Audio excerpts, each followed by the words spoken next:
Hello again, true crime fans. We've got another mysterious case to explore. The case of Jessica Knott. Jessica Knott was born on June 22, 1986, in Allamont Springs, Florida. She grew up in a loving family with her parents, an older brother, and a younger sister. Her father worked in construction and often traveled to other states for work, so her mother mainly took care of her and her siblings. Throughout her childhood, Jessica was a cheerful and active girl who loved playing outdoors with her friends and siblings and had a special love for animals. On April 5, 1996, when Jessica was 9 years old, her family planned to visit her grandparents for Easter. While her mother packed for the trip, her father went to the store to buy some vacation items. Jessica asked her mother if she could go to the yard to wait for her father to return. Her mother agreed but told her to stay in the yard and not wander off. The family's apartment complex was located in a quiet area, surrounded by many trees and away from the main road. The neighborhood was considered safe, and children often played outside without regular adult supervision. However, when Jessica's father returned home around 6 p.m., he asked his wife where Jessica was, and she was surprised to learn that Jessica was not in the yard as she had thought. The parents searched the yard but couldn't find their daughter Jessica.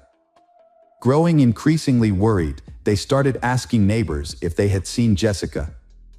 A neighbor reported seeing Jessica sitting on a bench, reading a book, but this information yielded no results. As night began to fall and Jessica was still missing, her parents contacted the police. The police quickly began search operations, questioning neighbors and canvassing the surrounding area. Despite their best efforts, they were unable to find Jessica, forcing the police to expand their search to nearby streets. A few hours later, the police received an unexpected call from an unknown number. The caller's voice was distorted by background noise. But the police determined that Jessica might have been near a water pumping station several miles from her home. When the police arrived at the water pumping station, they witnessed a horrifying scene. Jessica's body was discovered near the pumping station, hidden in a black trash bag.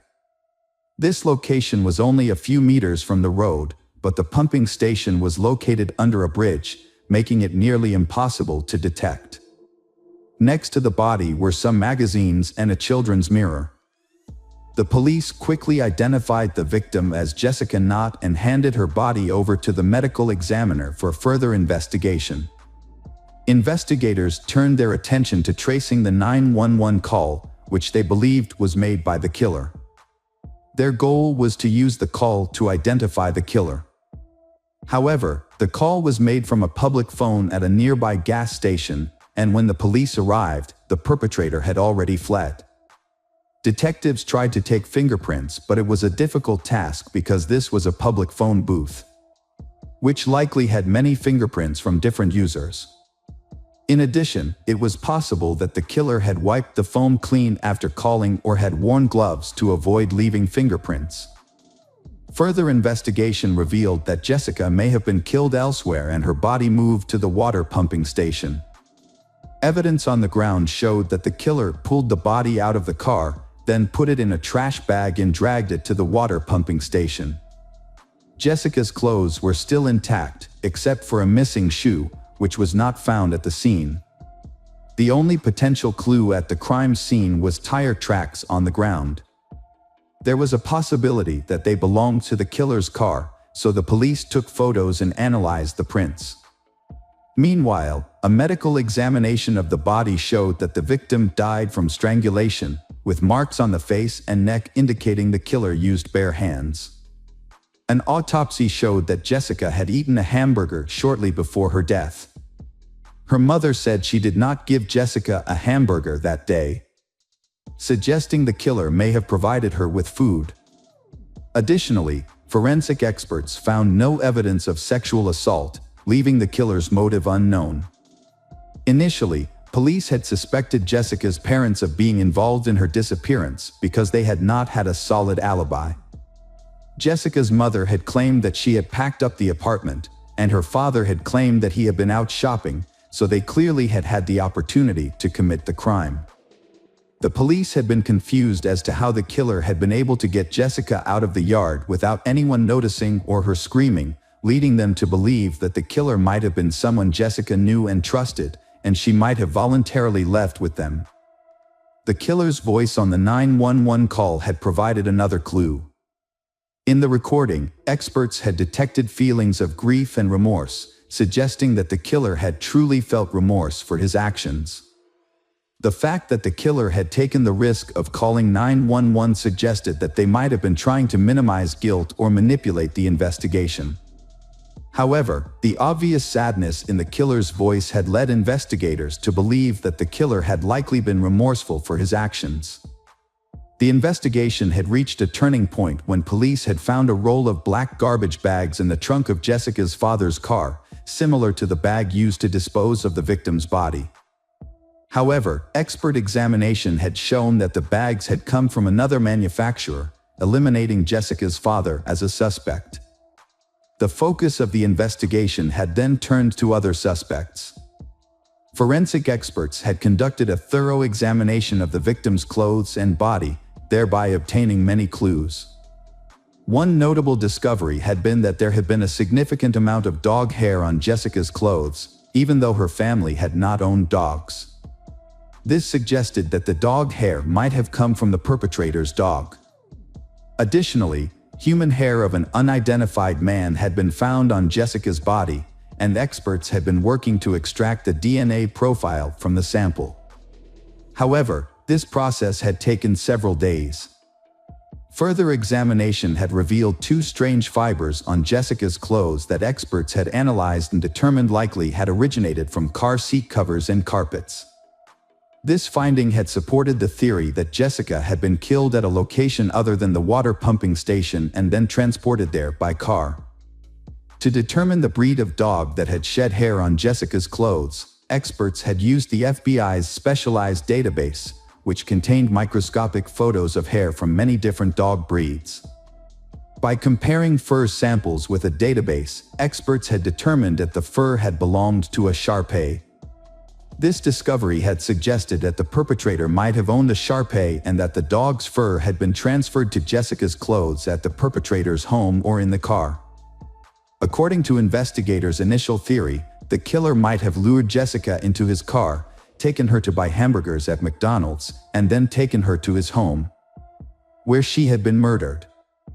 To aid the investigation, experts had tried to improve the quality of the phone call recordings, but this had proved difficult. They had decided to try a different approach and sought help from NASA, which had advanced audio enhancement tools originally designed for use in space recordings. NASA had agreed to assist and provide police with higher quality audio. However, experts still needed to sample the suspect's voice to compare with the call recording. Detectives had suspected that the killer might have known Jessica, so they had played the call recording for her mother, hoping she could recognize the voice. At first, she had said the voice was familiar but couldn't place it. When she had heard it a second time, she suddenly had realized that the voice belonged to a neighbor who had lived in their complex. Although she couldn't remember his name, she had told detectives that he often had taken his Shar-Pei for walks in the yard. Police had quickly identified this man as James Crow, 35 years old. Hours after Jessica had disappeared, investigators had questioned her neighbors, including James Crow. James had told them that he had seen Jessica in her yard while walking his dog, Pumpkin, a Shar-Pei. They had exchanged a few words and then he had left. Detectives had looked into his past and had found no history of criminal activity.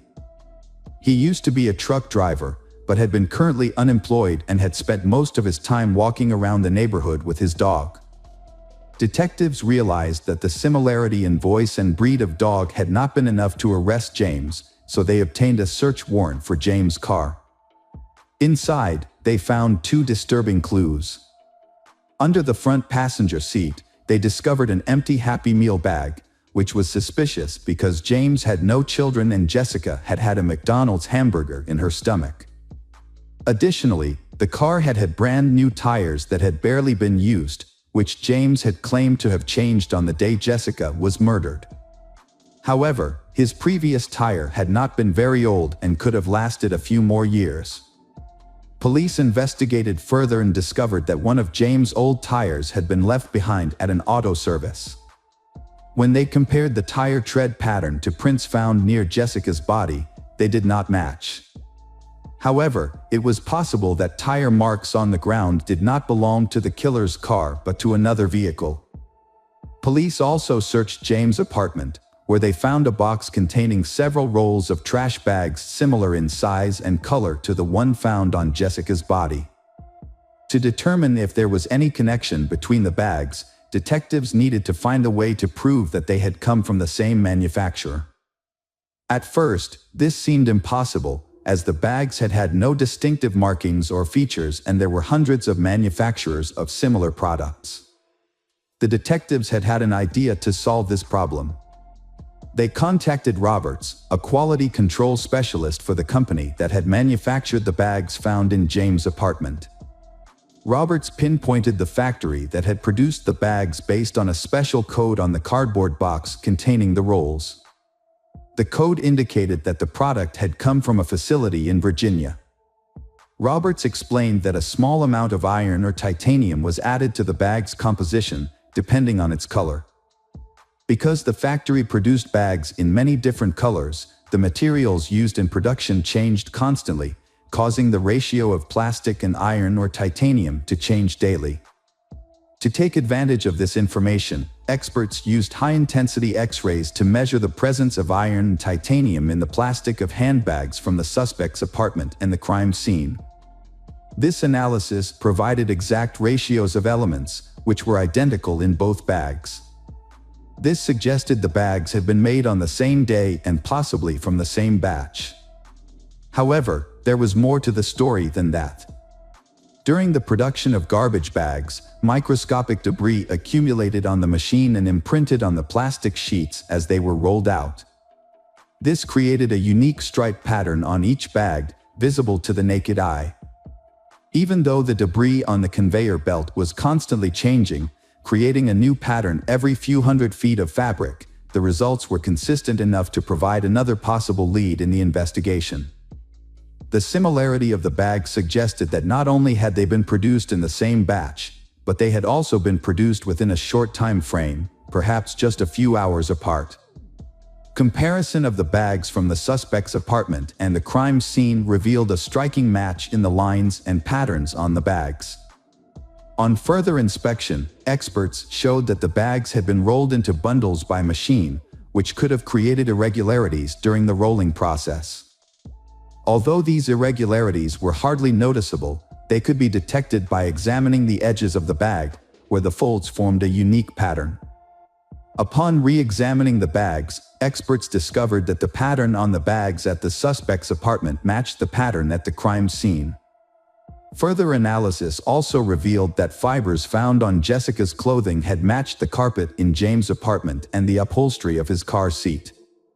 An audio expert had also analyzed the 911 call recording and compared it to James's voice sample, concluding that the voice in the recording belonged to James. Although the evidence was only circumstantial, detectives still believed in James' involvement in the case and decided to arrest him. James was taken into custody, and the prosecution announced its intention to seek the death penalty.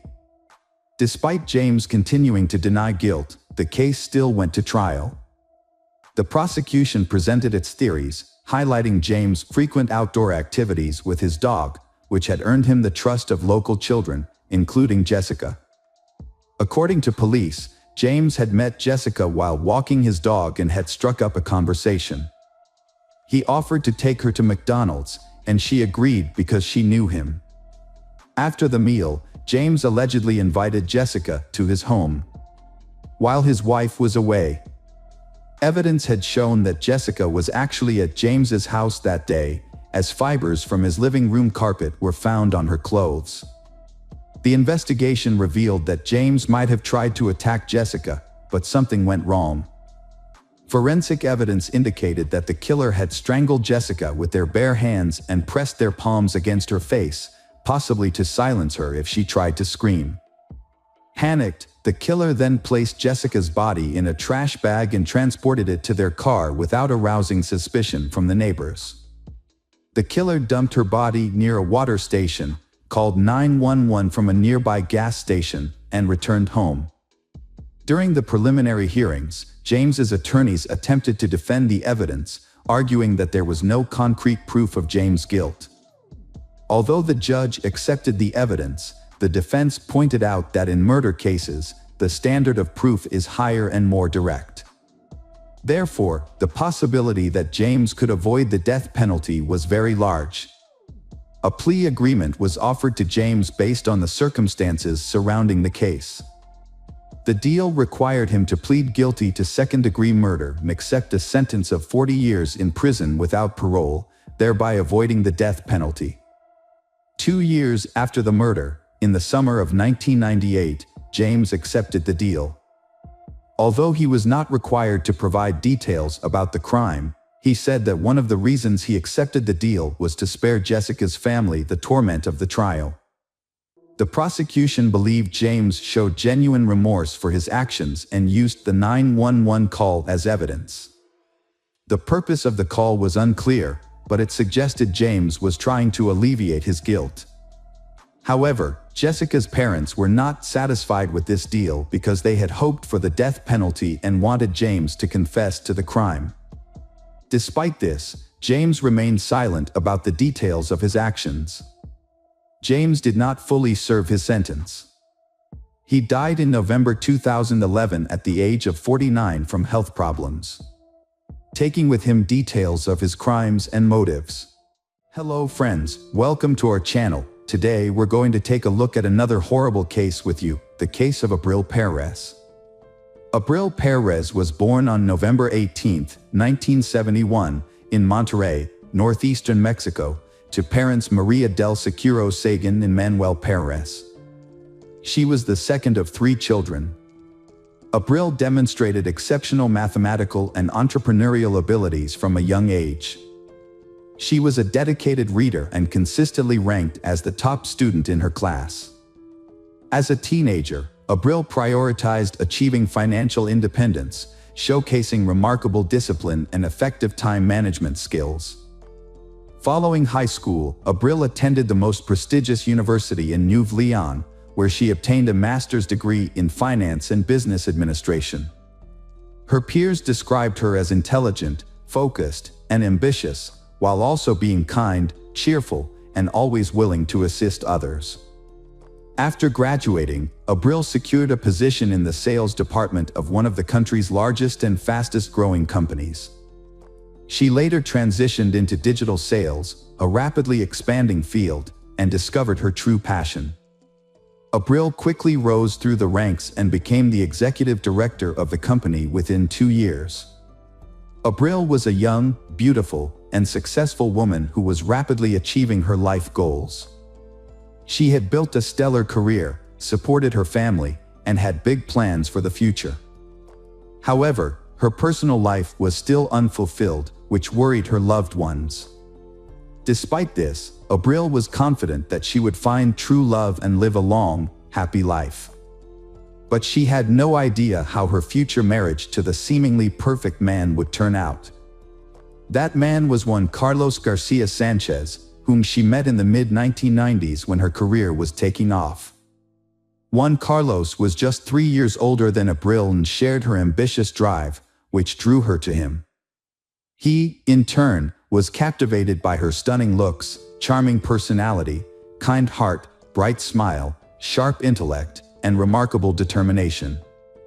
Juan Carlos graduated from a prestigious science and technology university, where he excelled in economics and trade. He then continued his studies at Harvard University in the United States.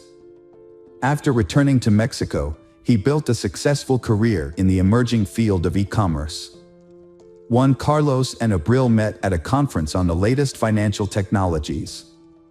Their companies collaborated on several projects, allowing them to cross paths multiple times. Eventually, Juan Carlos realized he had developed feelings for Abril, who was intelligent and beautiful. He obtained her phone number through mutual acquaintances and asked her out on a date. Abril was also attracted to Juan Carlos, finding him to be educated, elegant, and engaging in conversation on a wide range of topics. Their relationship progressed rapidly, and by 1998, they decided to get married. At that point, they had both achieved significant success in their careers and were working on developing online stores, a field with great potential. Their life seemed like a fairy tale, inspiring envy and admiration from those around them. However, surface of their perfect family, there were some dark secrets. It wasn't until 2001, 3 years after their wedding, that they had their first child, a daughter named Ana Cecilia. The arrival of their child marked a new chapter in their lives. Her husband appeared happy, showing their newborn daughter love and admiration. 2 years later, Abril gave birth to a son, named Juan Carlos Jr., after his father. 2 more years passed, and the family had another child, a boy named Julio Andres. Despite having 3 young children, Abril hardly took any time off work and managed to balance parenting with career advancement. She made homemade meals, helped with schoolwork, took the children to sports activities, and aimed to be both a perfect mother and their best friend. Outwardly, the Perez-Sanchez family seemed perfect, wealthy, successful, with 3 lovely children, and everything they could want. However, their home life remained a secret, even from their closest relatives, for a long time. In the early years of their relationship, Juan Carlos revealed his true personality to Abril. He had a short temper, was aggressive, and had a tendency to be overly harsh, refusing to compromise and insisting that everything be done his way. Initially, Abril was in love and believed that as time passed, Juan Carlos's rough edges would smooth out. Their shared projects brought them together, and their collaboration led to significant accomplishments, including financial success. However, as the years went by, Juan Carlos's irritability grew, and verbal arguments escalated into physical confrontations. Following the birth of their first daughter, he made a brief effort to control his emotions, but this change was short-lived.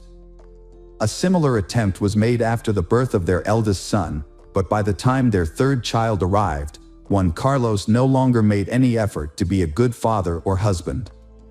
Juan Carlos frequently directed his anger and frustration at Abril and disregarding her emotional well-being. He would insult and belittle her, the mother of his children, and seemed to feel better when she cried. He regularly physically harmed her, doing so in a way that left no visible marks, allowing her to hide the bruises with clothing or makeup. His goal was to maintain his reputation as a model family man, loving husband, and father. Abril kept quiet about the abuse for years, not even telling her sister and mother about the ongoing situation. She earned a good income and could have raised the children on her own, providing them with a good education and stable upbringing. However, her husband was wealthy and influential, and she knew he could use the courts to take the children away from her. Knowing Juan Carlos's true nature, Abril couldn't bear the thought of her children being left alone with him, as she considered him a monster capable of anything. When the family's situation reached a boiling point, what was once considered an ideal household now raised suspicions that something was terribly wrong. Abril was not just subdued, but deeply distressed and visibly struggling.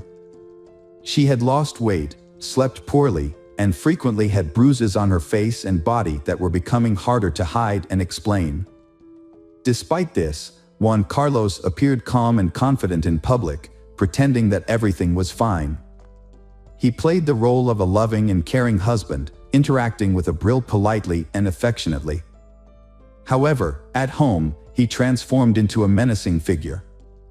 Despite loved ones urging Abril to divorce him, she insisted that everything was fine and that she could handle the problems with her husband on her own. 2014 marked the peak of Juan Carlos' career when he became the head of a major trading company, making him one of the most influential people in his field. Following this promotion, his family relocated to Mexico City, settling into a large house in one of the capital's upscale neighborhoods. Their children began attending an elite private school. Abril had genuinely hoped that this change of environment would improve their relationship. However, contrary to her expectations, the abuse continued. Juan Carlos often persisted in physically and verbally abusing his wife in front of their children. He increasingly accused her of infidelity without any basis for his claims.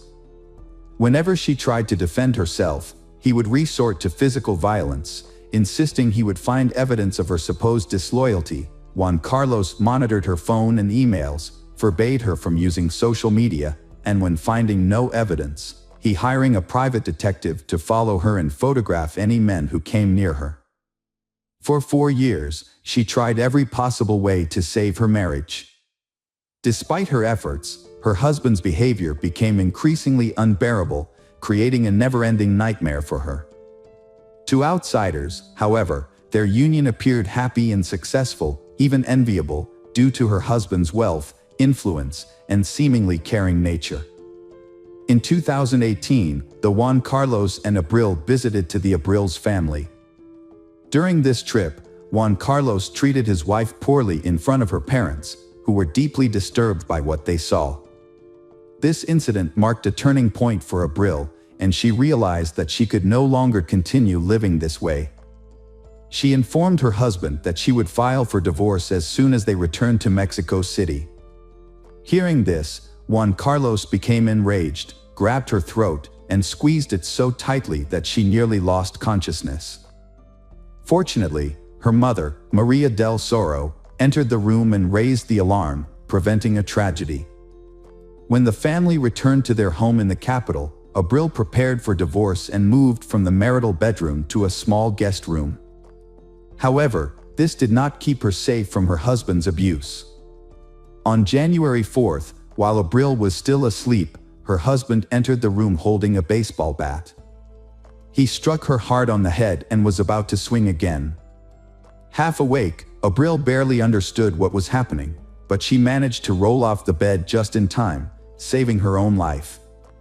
She began to scream, and the children ran into the room, having heard the noise. The youngest son shielded his mother with his body, while the eldest son took the bat away from his father.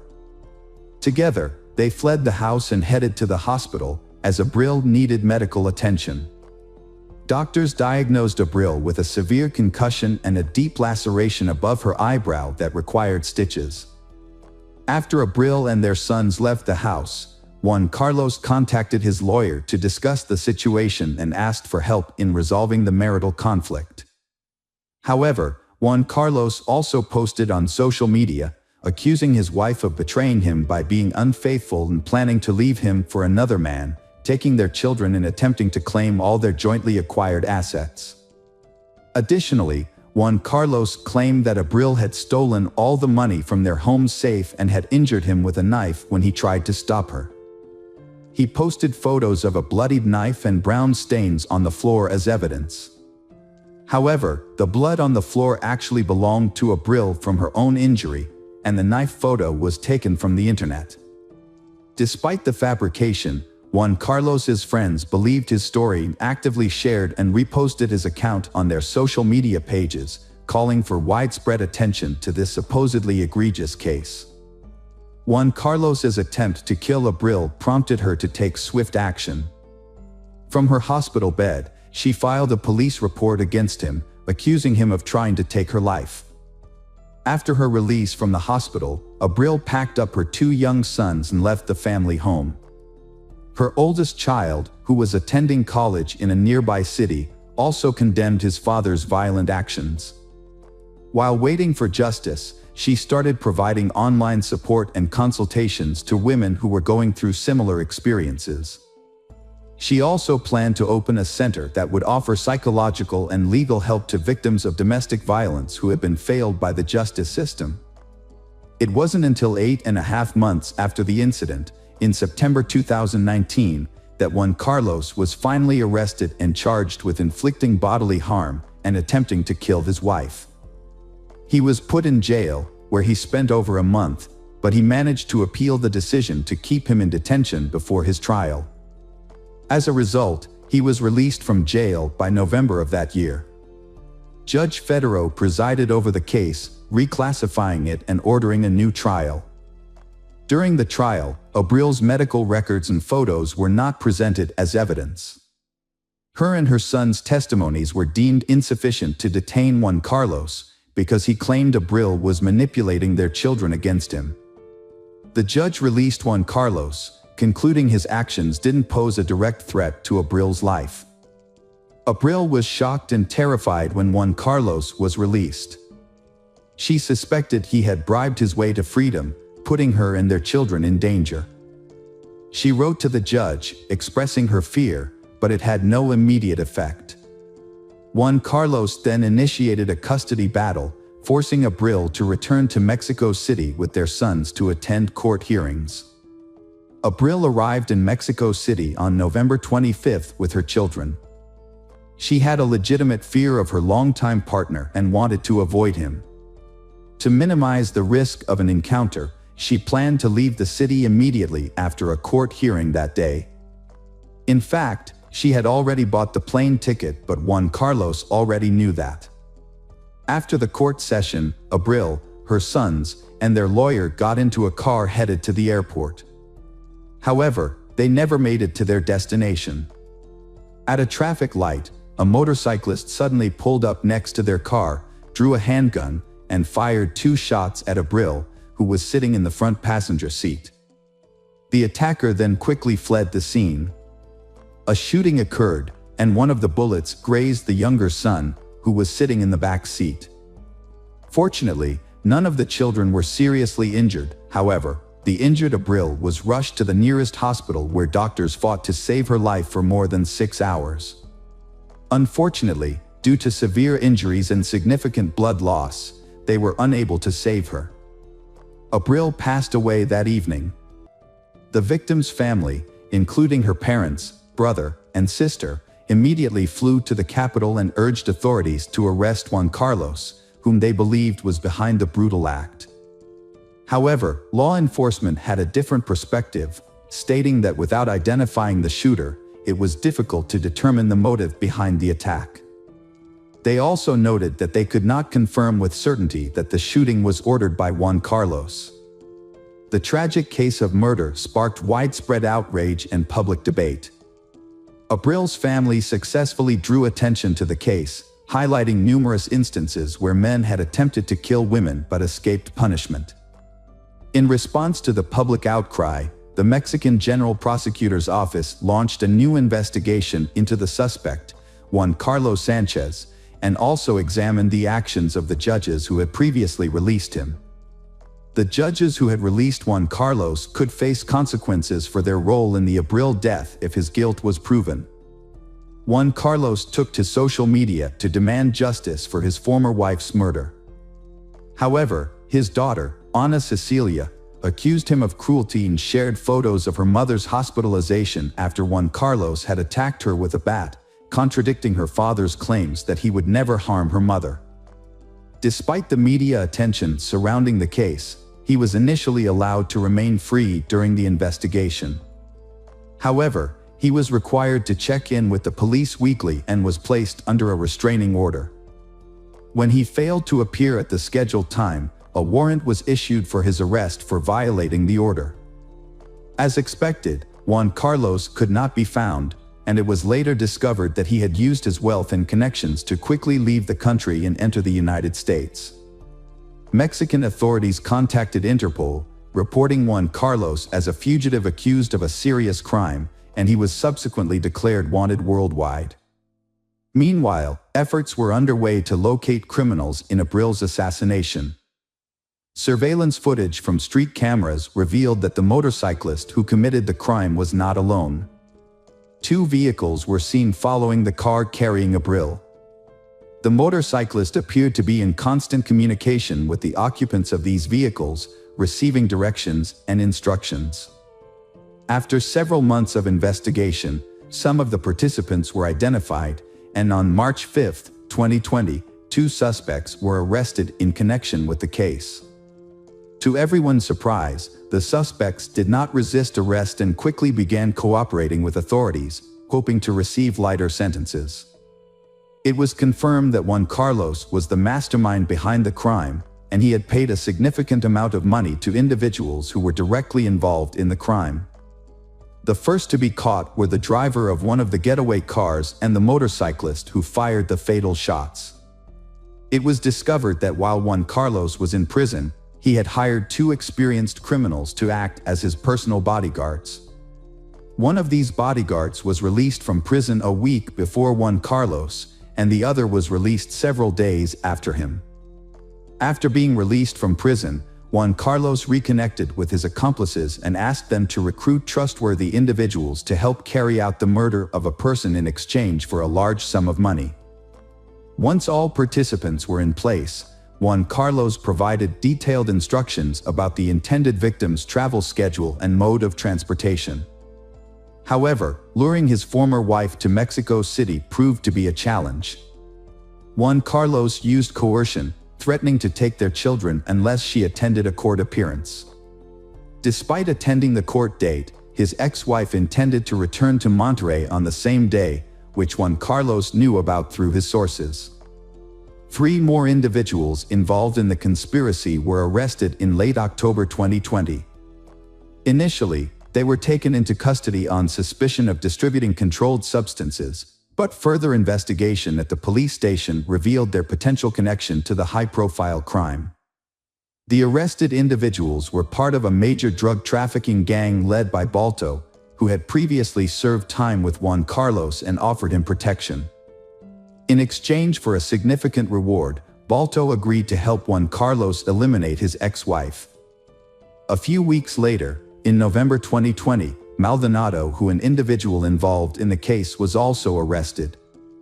During his testimony, he confirmed that Juan Carlos had sought out reliable individuals to kill his ex-wife and that he had agreed to assist in exchange for a substantial reward.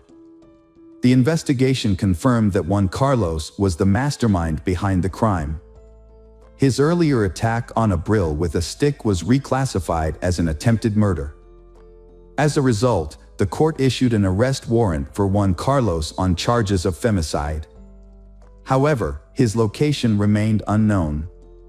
By spring 2021, the remaining suspects involved in the murder of Abril were apprehended. One of them was already serving time for a separate crime. The searches also led to the discovery of the gun used to kill Abril. In total, 9 individuals linked to the same criminal organization were detained, with 7 of them directly involved in the pursuit and shooting of Abril.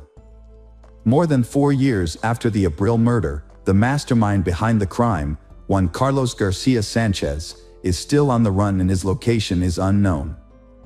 Meanwhile, the man who fired the fatal shot has been convicted and sentenced to 52 years in prison. 2 accomplices who participated in the car chase and coordinated with the shooter have each been sentenced to 50 years. Friends, welcome to our channel. Today we're going to take a look at another horrible case with you. The case of Soraya Sierra. Soraya Sierra was born on November 9, 1979, in New York, the second of 3 children in a large family. She grew up with her older brother David and younger sister Christina.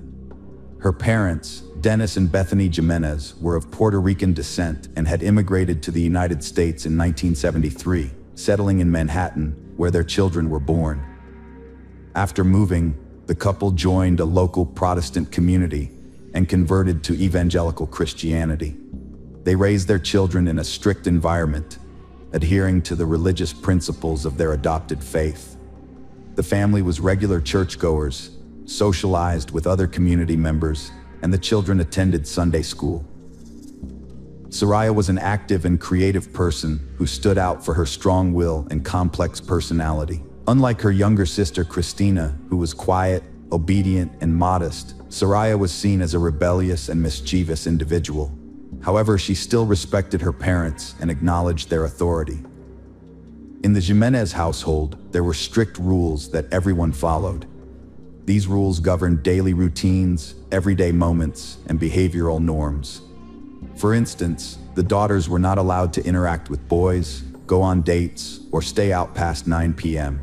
All their friendships were monitored, and their parents always knew who they were with and where. As a result, Soraya's life revolved around home, school, and church, and her social circle was limited to people she met in those places. Soraya, active, energetic, socially oriented girl, was bored and cramped within the framework in which she was kept, but her parents were sure that they were doing the right thing for the good of their children. During her school years, Soraya planned to enter a pedagogical university and become a teacher in the field of culture or arts. But closer to the end of her studies, she became interested in psychology and began to think about connecting her future profession with this field of activity. At a religious community meeting, a young woman named Soraya caught the eye of Stephen Sierra, a man 7 years her senior. He was the first to approach her, finding an excuse to chat. Soraya was just 18 at the time, and with her parents' approval, the two started dating. Stephen made a good impression on Dennis and Bethley, who thought he was a decent, polite, and honest suitor for their daughter. Though Soraya wasn't deeply in love with Stephen, she agreed to marry him, largely to gain independence from her parents' household and strict control. Despite having a good relationship with her parents, Soraya yearned for the freedom to make her own choices and shape her own future. Less than a year after they met, Soraya and Stephen got married in February 1999. At the time, Soraya was 19 years old, and Stephen was 26. After the wedding, they moved to Michigan, where Stephen's parents lived. This was a big change for Soraya, who had spent most of her life in her native New York. The new surroundings seemed to invigorate her, and she threw herself into making their new house a home, enjoying new friendships, and exploring the local area. She got a job as a receptionist at a dental office and started thinking about pursuing a college degree. Soraya soon became pregnant and gave birth to 2 children, a boy and a girl. As a result, she had to put her plans to attend university on hold, as she was fully devoted to motherhood and found joy in it. A couple of years later, the Sierra family, now with 2 young children, made another move, this time to sunny California, where they settled in the charming Silver Lake neighborhood of Los Angeles. There, Stephen was offered a job opportunity. However, it soon became clear that his earnings were insufficient to support their lifestyle.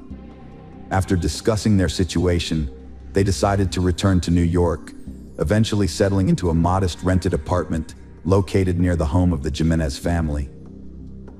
At that time, the couple, Soraya and her husband, were struggling with serious financial issues. With Soraya staying at home to take care of the children, her husband had to make do with irregular income, which led to periodic debt. However, things started to look up when the children began attending school, and Soraya landed a job at an advertising agency. Around the same time, Stephen found a stable job as a bus driver on one of the city routes. In her late 20s, with the children grown and their lives stable, Soraya revived her long-held plans to pursue higher education. Unlike her earlier interest in pedagogy, she now opted for the psychology faculty at a local university. However, Soraya soon lost enthusiasm for her studies, finding the lengthy lectures dull and uninspiring. She decided to explore alternative fields, seeking a profession that would excite, inspire, and allow her to express herself. Since Soraya was a creative person with a talent for drawing and finding beauty everywhere, she became fascinated with photography. She joined a renowned New York photography community to develop her skills, and it soon became apparent that she had a real gift. Her ability to select the perfect angles and craft harmonious compositions produced stunning, beautiful shots. Even professionals praised her work for its creativity and vision.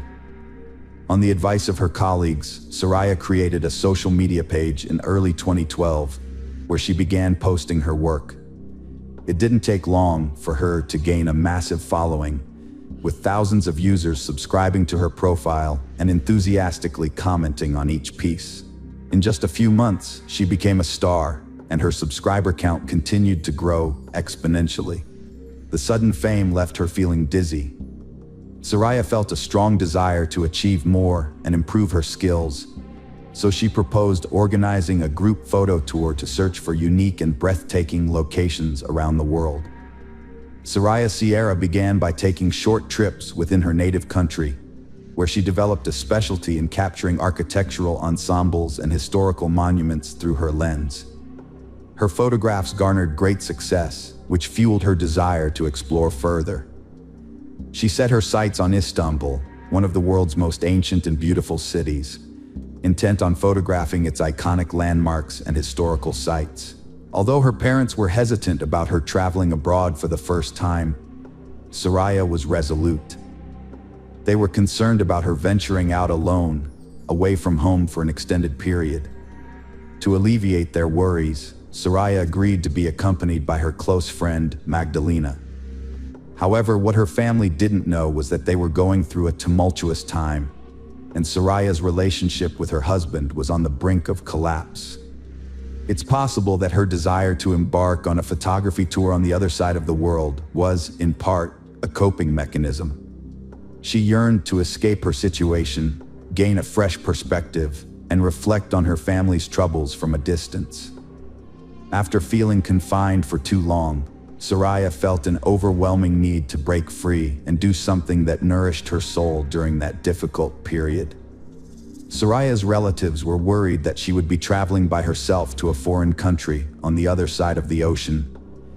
But she calmed their fears by promising to keep in touch daily through phone calls, letters, and photos. Besides, Soraya had already lined up commercial photography projects in Germany and Austria, which were part of her meticulously planned itinerary.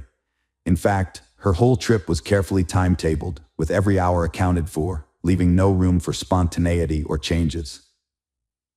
On January 7, 2013, Soraya boarded a flight from New York to Istanbul with limited cash, a smartphone, a tablet, and a DSLR camera with professional lenses. After arriving, she called her family to let them know she had landed safely and was heading to check into a budget hotel she had booked in advance, located in a remote and apparently unsafe area. It later emerged that Soraya was not alone in Istanbul. She was accompanied by a young man named Tylan, whom she had met on social networks in mid-2012. Tylan was the one who had persuaded her to fly to Turkey for several months. During this time, they had been in close contact and had developed a strong bond. Soraya had complete faith in her new friend, and they spent almost every day together, exploring the city's attractions. As a native of Istanbul, Tylan was intimately familiar with the city and organized exciting trips to the most interesting and sometimes unusual places. After Turkey, Soraya traveled to Europe for commercial photo shoots, staying with longtime subscribers to save on hotels. In Vienna, she met a young man who shared her passion for photography and hosted her for 2 days. The trip went as planned, with Soraya visiting each destination and meeting everyone on her schedule. On January 21st, 2013, Soraya finished her photo tour and called her parents and husband to let them know her flight details for New York. As she had never spent so much time away from home before, everyone was relieved her trip was ending. However, before departing, Soraya decided to take a final stroll around the city to capture some last-minute photos for her account. When Soraya's father arrived at the airport to pick her up, she was nowhere to be found among the passengers. Her phone was also unreachable, and all attempts to contact her failed. Concerned, her father approached the airline representatives, who informed him that no passenger by her name was on the flight. Soraya's husband, Stephen, immediately contacted her Istanbul hotel, where he was told that her belongings remained in the room and she hadn't checked out, despite being due to do so the previous day. She was also absent from the hotel for the second day. This news sparked panic among the family, who were left wondering where Soraya was and what to do next. Stephen decided to investigate his wife's accounts, and what he found shocked him: a suspicious correspondence with a man named Tylan. Despite his reservations, Stephen opted to reach out to Tylan directly to get to the bottom of things. Thailand claimed to have seen the missing woman just a day before she was supposed to depart, and surprisingly, she hadn't even bothered to call him beforehand, despite her earlier promise. Soraya's family promptly notified the American embassy in Turkey about the incident, and a large-scale search operation was launched the following day. A special unit was formed to handle the operation. Soraya's husband and parents flew to Istanbul soon after, deciding to personally oversee the search efforts, given the short time that had passed since her disappearance and the high likelihood of finding her alive. The police investigation began by looking into Soraya's social circle and speaking with people who had seen her shortly before she vanished. The hotel staff where she stayed, including her friend Thailand, were questioned.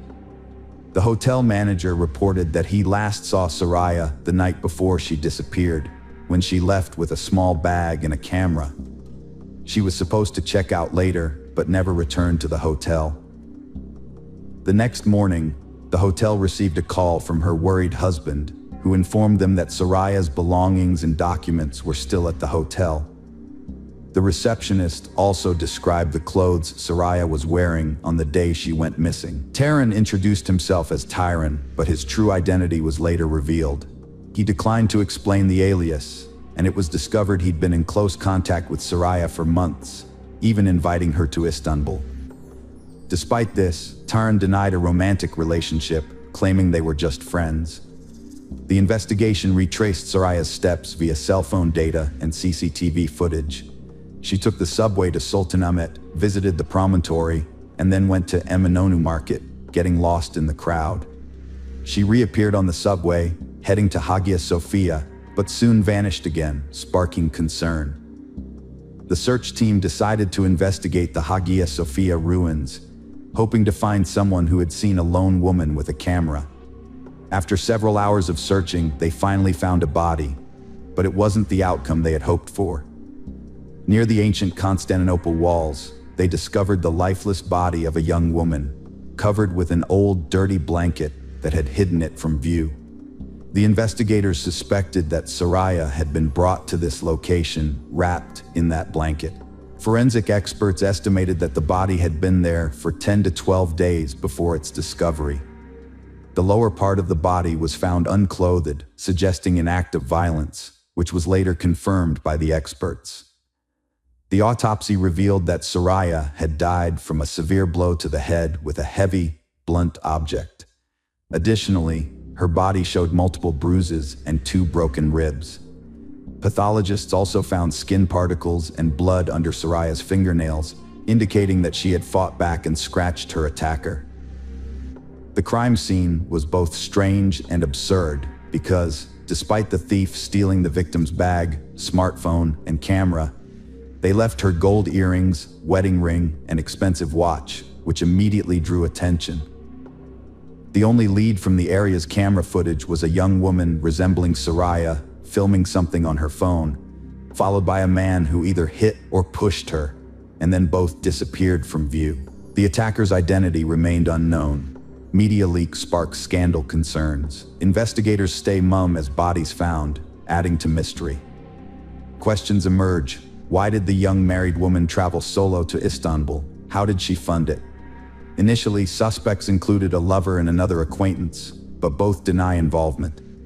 Later, it emerged that the Viennese man who had given Soraya shelter had a criminal past, sparking speculation that he might have exploited the American as a drug mule. However, a thorough investigation disproved this theory. There were also whispers that Soraya could have been secretly working for US intelligence, gathering intel in other countries, but this possibility was deemed unlikely. With a warrant in hand, police searched Talsali's home, collecting a DNA sample that matched the skin particles and seminal fluid found on the victim's body, confirming his guilt. Furthermore, the victim's phone was last active in the same neighborhood where Talsali lived. When the authorities discovered that the criminal had escaped to Syria, they lost all hope of capturing him. However, they received an unexpected surprise when Talsali was arrested while attempting to illegally cross the border back into Turkey. After joining the Syrian rebels and acquiring weapons, He was injured in the conflict and decided it would be safer to return home. In the end, he was caught trying to bring his weapon back with him, which led to his initial arrest. When Talsali was questioned, he gave a disturbingly detailed account of what happened. He claimed to have been on a hiking trail along the walls of Shebeku when he saw a young woman, Soraya, taking pictures. He admired her from a distance for a few minutes, then approached her. Despite the language barrier, he tried to communicate with her using gestures, but failed to understand what she wanted. What caught his attention, however, was her brand new iPhone and expensive camera. As Soraya walked away, Talsali followed her, intent on robbing her. With night falling and no one else in sight, he saw an opportunity. When Soraya turned around and took a picture of him, Talsali became enraged and attacked her, hitting her on the head with a boulder. The two of them rolled down the wall, causing Soraya severe injuries, including bruises and broken ribs. After rendering Soraya unconscious, Talsali committed violent and intimate acts against her. He then delivered another severe blow to her head to kill her. Talsali stole Soraya's bag, camera, and phone and left the scene. On his way, he found a discarded blanket and returned to cover Soraya's body with it. By then, it was dark, and the chances of running into someone at the wall were minimal. Once he returned, he dragged the body to the side, positioning it so it wouldn't be visible from the nearby hiking path. He then covered it with a blanket and left the scene. During the search for the American woman, the perpetrator surprisingly revisited the crime scene to ensure she was dead and that her body remained where he had left it. When Talsali found out through the news that his victim's body had been discovered, he realized the police would soon be on his tail. So he decided to flee the country, borrowing money from his sister, who had always felt sorry for him.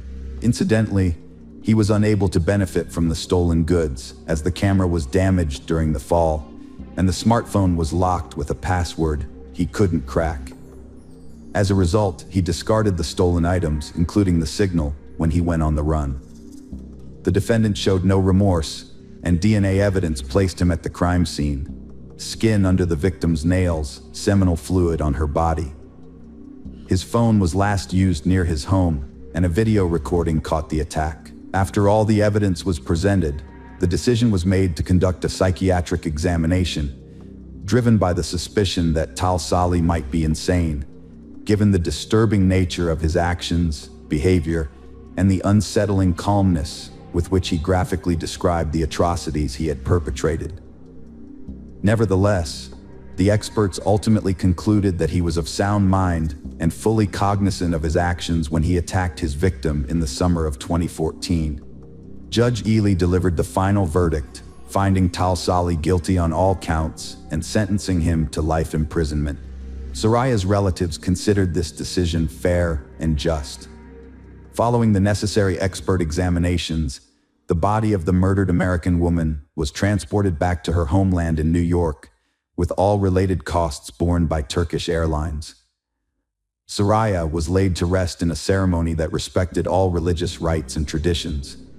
Soraya's family created a memorial website in her honor, where they published her previously unseen works. The photos proved to be extremely popular, attracting buyers from all over the world.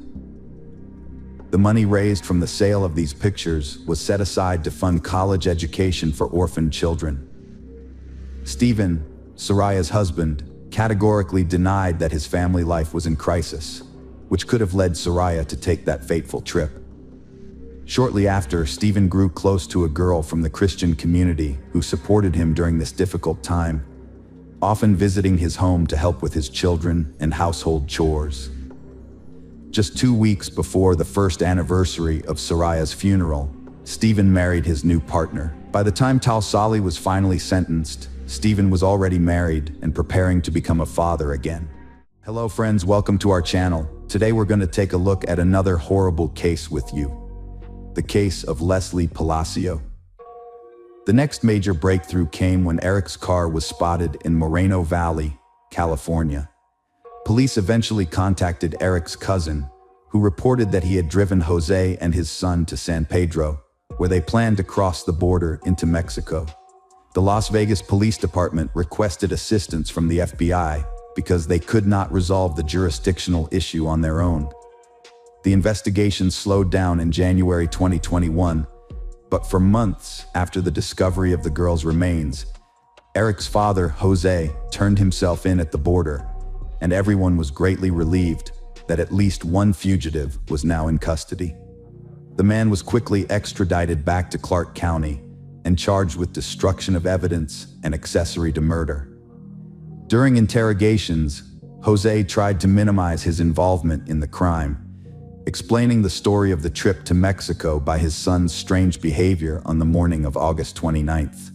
However, investigators showed surveillance video footage that debunked his false claims, clearly showing him helping carry Leslie's body out of the house and washing the driveway. Faced with the evidence, Jose changed his testimony. He said he was working in the garage when Eric brought Leslie's body, wrapped in a sheet, into the garage. According to Jose, he panicked and helped his son load the body into the truck, assuming that Leslie had died of an overdose of illegal drugs because he saw no visible injuries on the body. Court documents indicate that Jose initially told police that, according to Eric, Leslie died of an overdose of illegal drugs. Jose also explained that Eric immediately talked about wanting to end his life, and he decided that the best thing to do for his son was to take him to Mexico. When investigators asked Jose for Eric's current whereabouts, he explained that as soon as the two of them entered Mexico and boarded the bus was searched by Mexican authorities. He and his son got scared and decided to split up, thinking that apart it would be harder for the authorities to find them. For this reason, he would love to help the investigation, but has absolutely no idea where his son might be. On June 18, 2021, Jose formally pleaded guilty to destruction of evidence and accessory to murder. Despite the horrific characteristics of his crimes, Jose was sentenced to only 2 years in the Clark County Detention Center, causing shock and dismay in the community. The Palcio family was shocked and outraged by Jose's lenient sentence, which they felt was unjust. During the pandemonium, Jose joined the court proceedings virtually, while Leslie's family and friends attended in person. They urged the judge to impose a harsher sentence, arguing that 2 years was not enough for an accessory to murder who helped dispose of the body and hid the perpetrator. Jose pleaded guilty and tried to apologize to the Palcio family, saying his love for his son outweighed him. He expressed regret for his actions, but the Palcio family did not accept his apology and did not consider it since, to date, Eric's whereabouts remain unknown and he continues to live a free life in Mexico. Jose was released on April 28, 2022. Ofalia Markarian, the attorney and representative of the Palcio family, commented that she is absolutely furious and that this is simply unfair. Not only is the main suspect not in custody, but the one who was involved in covering up the murder is back in custody after serving only 8 months and 15 days over the past 3 years. The Palcio family has never gotten justice, and Leslie's story highlights the flaws in the justice system and raises questions about fairness in dealing with serious crimes. The Palcio family is determined to fight to change the law in Nevada because they believe that whoever was involved in the murder should receive a longer prison sentence than 2 years. They hope that the perpetrator will be found and prosecuted in the United States, where he will be charged and given the punishment he deserves. Ofalia Markarian is directly reaching out to those who may know of Eric's whereabouts in Mexico, and in every media interview she calls for the Palcio family to be given a small measure of justice. Leslie's discovery of her calling was unexpected, but she soon became an integral part of the team. Her colleagues regarded her as a responsible, professional lab technician and a warm, responsive person. While her duties involved conducting various analyses and tests, Leslie saw her role as more than just fulfilling duties. She was driven to make the testing process as comfortable as possible for patients. Her caring and patient nature created an atmosphere of trust, putting even the most apprehensive individuals at ease. When a young nurse asked if Leslie was afraid of getting her hands pierced all the time, she replied with a laugh that she now had a super ability to poke people. Her optimistic vitality was evident in every action. By all accounts, Leslie had the unique potential to become a sought-after specialist in medical laboratory diagnostics, and she would have, if not for a dramatic turn of events. Since childhood, Leslie had been accustomed to helping and caring for others.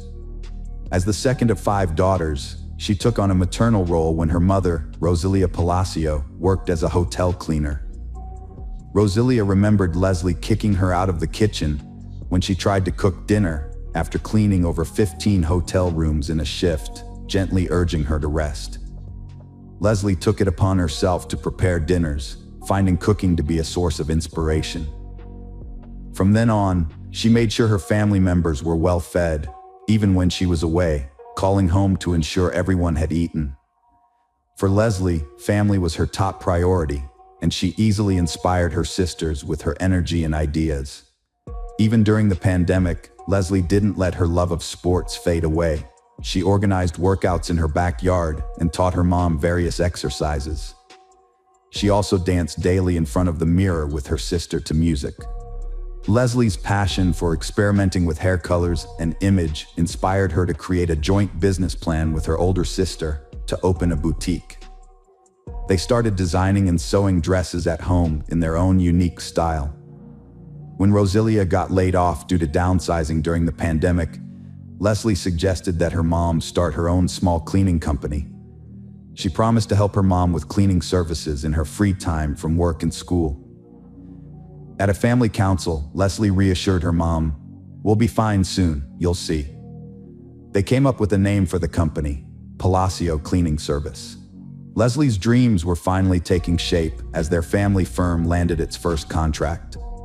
But on August 29, 2020, all their plans and dreams came to a halt. By the end of August 2020, Leslie had completed the lab assistant program, and the family firm received a large order. Feeling stressed and worried, Leslie decided it was time to take a break and enjoy an evening of dancing and fun. With pandemic restrictions slowly lifting and Las Vegas coming alive, she felt it was the perfect time to unwind. Leslie's friends refused to accompany her, even though people were gradually overcoming their fears and returning to their normal routines. They were still uneasy about being in crowded, enclosed spaces. Despite this, Leslie remained hopeful of finding someone to share a fun evening with, so she posted on Instagram about her desire to do something unexpected.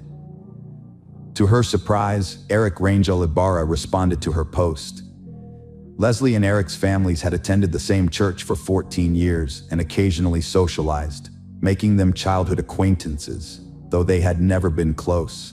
Leslie was aware of Eric's interests and had received friendly texts from him in the past, but she had never reciprocated his attention.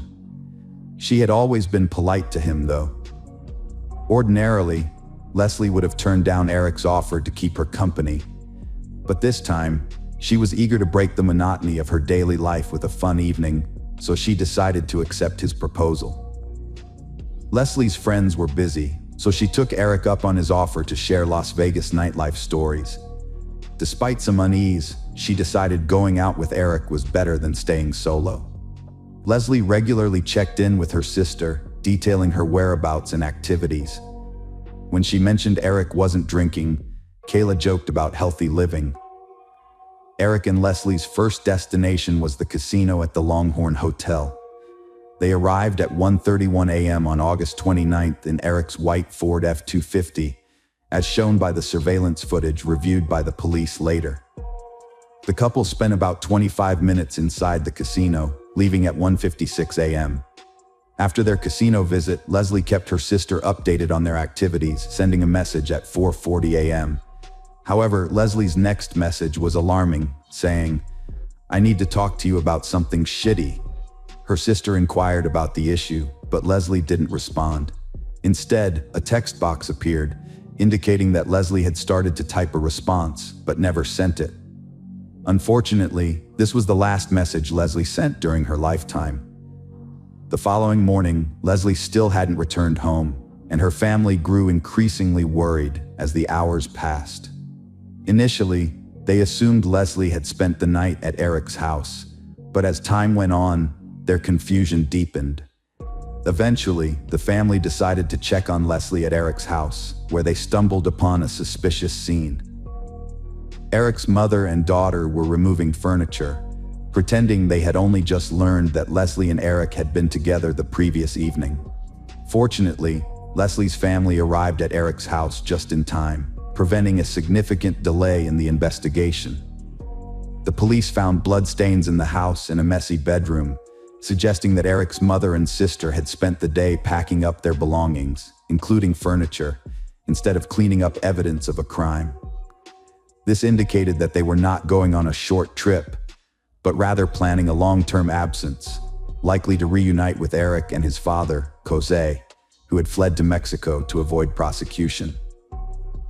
When Mrs. Ibarra met the Palazzo family, she likely realized their chance to escape had passed, and the panicked mother and daughter began denying any knowledge of Leslie's evening with Eric.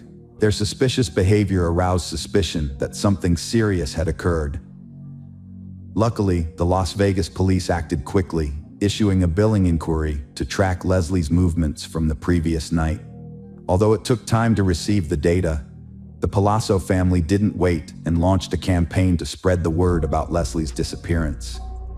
The community responded, sharing the information on social media, and surprisingly, many people, including Eric's mom, showed they cared. Detectives continued to question Mrs. Ibarra, seeking more information, and on August 31st, she went to the police station to file a missing persons report for her husband and son. Mrs. Ibarra claimed that her son, Eric, had left their home late on the evening of August 28th, returning the next morning, behaving strangely. She watched as he walked out the door again, but this time, he never came back. Police probed Leslie's disappearance and that of Eric and his dad. The Las Vegas police joined the case, searching for clues. Detectives canvassed the neighborhood, seeking surveillance cameras. They found cameras at a house opposite Jose Barr's home, which might yield crucial evidence. They also obtained billing records, tracking Leslie's movements on August 29th, shedding light on the mystery. Detectives discovered that the couple visited a casino and then went to a grill bar, arriving around 2:15 a.m. Leslie's cell phone was left behind at the bar, and records show that she left the establishment around 5:50 a.m. Shortly after, at 6:05 a.m., neighborhood cameras captured Eric's car pulling up to their family home. The footage clearly showed that Leslie was heavily intoxicated as Eric assisted her out of the car and into the house. Later at 7:25 a.m., Eric and his father Jose were seen carrying Leslie's body, wrapped in a sheet, out of the house and placing it in the trunk of the car. Eric then drove away, while Jose hosed down the driveway to their house.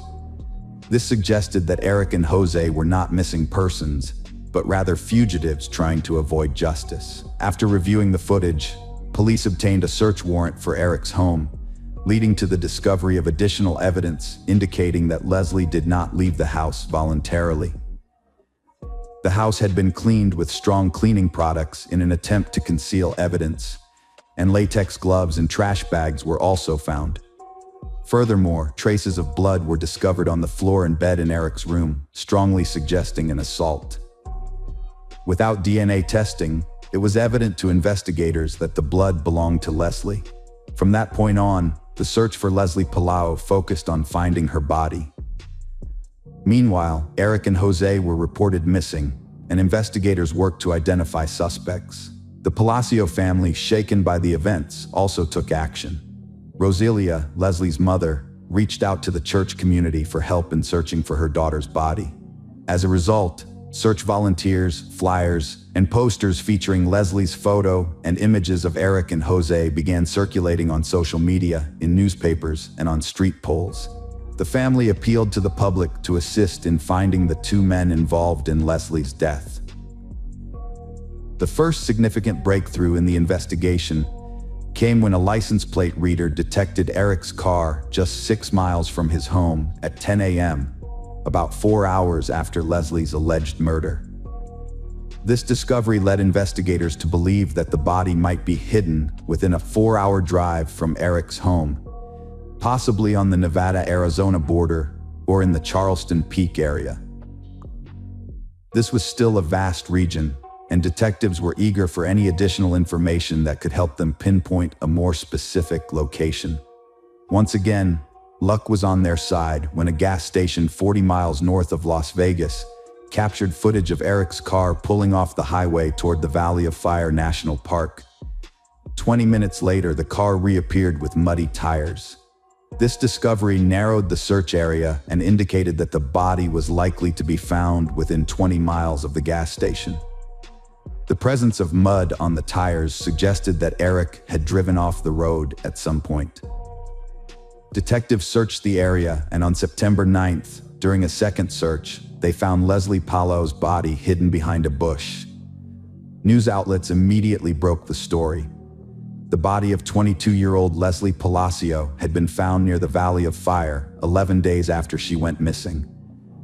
A reporter joined the broadcast, providing additional details about the prime suspect, 25-year-old Eric Rangel Ibarra. The Valley of Fire, where the body was found, is known for its extremely hot climate, which led to rapid decomposition of the remains. As a result, forensic experts were unable to determine the exact cause of death. Locals were horrified and fearful after Leslie's death, with some becoming too afraid to venture outside due to the constant thoughts of the notorious criminals involved in the murder. The day after Leslie's body was found, September 10th, a large crowd comprising friends, relatives, neighbors, and local residents gathered to pay their respects to her memory.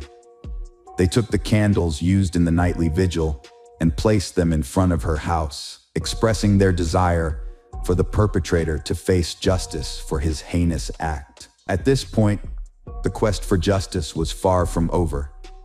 A major breakthrough in the case came when Eric's car was spotted in Moreno Valley, California.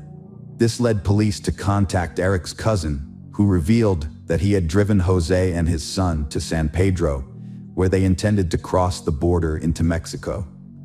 The Las Vegas Police Department requested the FBI's assistance due to jurisdictional issues they couldn't resolve on their own. Although the investigation slowed down in January 2021, there was a significant development months after the girls' remains were discovered. Eric's father, Jose, turned himself in at the border, bringing relief that at least one fugitive was now in custody. Jose was quickly extradited back to Clark County, where he was charged with destroying evidence and being an accessory to murder. During questioning, Jose attempted to downplay his role in the crime, citing his son's strange behavior on the morning of August 29th as the reason for their trip to Mexico. However, investigators presented surveillance video footage that contradicted his false claims, clearly showing him helping to carry Leslie's body out of the house and washing the driveway. Jose altered his testimony when confronted with the evidence. According to his revised account, he was working in the garage when Eric arrived with Leslie's body, wrapped in a sheet. Jose claimed he panicked and helped his son load the body into the truck, believing Leslie had died from a drug overdose due to the lack of visible injuries. Initially, Jose told police that Eric had stated Leslie died from a drug overdose. Jose also recalled that Eric had suicidal thoughts and, as a concerned father, decided to take him to Mexico. When questioned about Eric's current location, Jose explained that after crossing into Mexico and boarding a bus, they were searched by Mexican authorities. Feeling frightened, they decided to separate, thinking it would be harder for authorities to track them down. As a result, Jose was willing to cooperate with the investigation, but genuinely had no idea where his son was.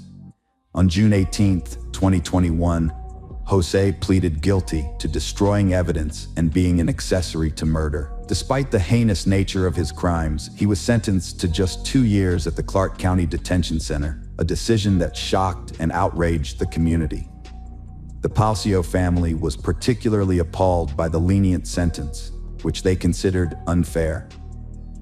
During the sentencing hearing, Jose participated virtually, while Leslie's family and friends attended in person. They implored the judge to impose a harsher sentence, arguing that 2 years was insufficient punishment for an accessory to murder who had helped dispose of the body and conceal the perpetrator.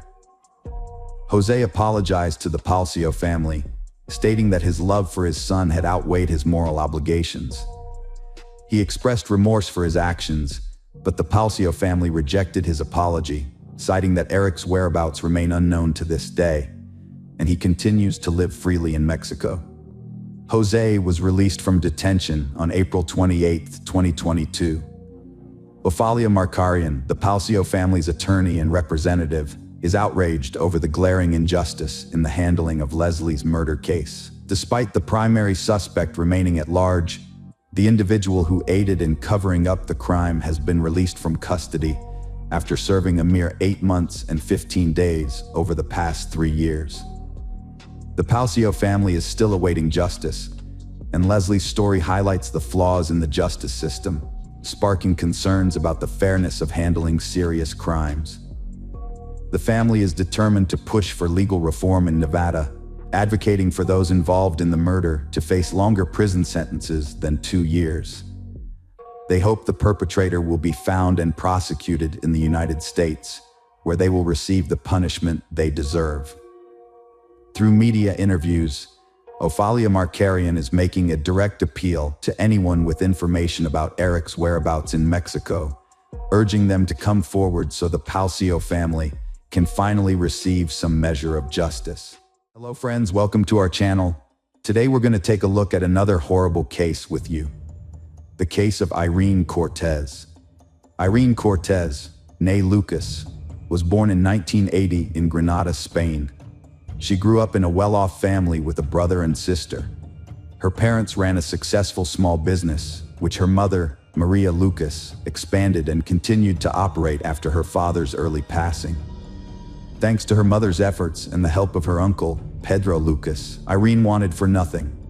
As the eldest of the 3 siblings, she was a beautiful, outgoing girl who loved being the center of attention and attracted boys from an early age. Shortly after finishing school, she married and became pregnant at 17, giving birth to her first child. 2 years later, she had her second child. Despite becoming a mother at a young age, Irene's family supported her in pursuing a good education. In the early 2000s, Irene relocated to the resort city of Malaga with her husband and their 2 children. There, she launched an entertainment venue that quickly gained popularity and became profitable. Initially, it was a small disco bar, but it eventually evolved into a full-fledged nightclub in Malaga. They welcomed their 3rd child, and life seemed prosperous and stable. However, tragedy struck when Irene's husband was arrested at the age of 25 and sentenced to 5 years in prison for trafficking illegal substances. Sadly, he lost his life in prison under mysterious circumstances. With her husband gone, Irene was left alone to care for their children. Drawing strength from her own mother, who had single-handedly raised 3 children, Irene was determined to persevere. Despite the challenges, she successfully managed her business, earning a good income, and had ambitious plans for the future. Ferd Saras, born in 1976 in Baronia, Colombia, grew up in a large, impoverished family as the youngest of his siblings. After his parents separated in the early 1990s, he stayed with his mother, while his older siblings became independent. In 2001, at the age of 25, Ferd and his elderly mother moved to Spain in search of a better life, settling in Malaga, where he took on any job to support them. In 2005, Ferd began working as a waiter at a nightclub owned by Irene. She quickly noticed his hard work and reliability, and was also drawn to him. Ferd, in turn, did his best to impress her. At the time, Irene's husband was in prison, and she intended to file for divorce once he was released, but he died unexpectedly before she could do so. Irene and Ferd's employer-employee relationship soon evolved into romance. Despite Irene having 3 children from previous relationships, and Ferd's humble background as a waiter who received a salary from her, their relationship blossomed. Within months of starting their relationship, they made the decision to cohabit. They moved into Irene's spacious apartment, and shortly after, Irene became pregnant with Farad's child. They went on to have 2 children together. Although it is unclear whether they formally got married, Irene retained her first husband's surname, whereas the children she had with Farad took on the Saras surname. Irene's past repeated itself in 2009 when her husband Farad was arrested for distributing illegal substances and imprisoned. Just like her first husband, Farad's imprisonment left Irene alone to care for their 5 children. Although he was sentenced to 3 years, Farad served only 1.5 years due to good behavior and cooperation with the authorities. During Farad's imprisonment, Irene found comfort in the arms of another man and lived with him for 1.5 years. However, upon his release, Farad discovered Irene's infidelity and was understandably furious. He threatened Irene and her lover, even coming close to attacking the man, but narrowly avoided further legal trouble. Ultimately, the situation was resolved peacefully. Farad chose to forgive Irene for the sake of their children, and they resumed their life together, as if the imprisonment and infidelity had never occurred.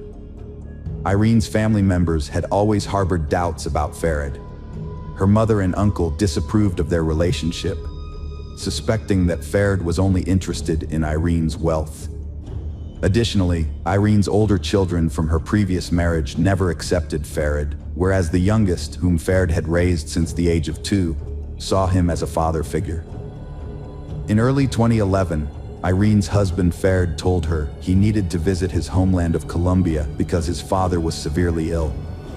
Farad's estranged father had been diagnosed with advanced cancer, and his sister in Barranquilla had informed him of the situation. Irene, who had always wanted to visit Colombia, decided to accompany him. She was eager to meet Farad's father, whom she had never met, and experience the famous Barranquilla Carnival, which usually takes place in late February. Irene, who hadn't taken a vacation in years due to her dedication to work and raising their 5 children, saw this trip as a much-needed break. They planned a 10-day trip, and Irene's mother and younger sister agreed to take care of her children during that time. Despite her mother Maria Lucas's attempts to dissuade her from the journey due to a bad premonition, Irene ignored her concerns. At the same time, the family faced financial difficulties due to a seasonal downturn in their business. Although Irene had €3,000 in cash saved at home, she discovered that the money had mysteriously disappeared on the eve of their trip, almost canceling their plans. Irene quickly borrowed the necessary funds from her uncle and close friends, booked their flight tickets, and reserved a hotel in the city center, thoroughly preparing for a journey that would tragically be her last.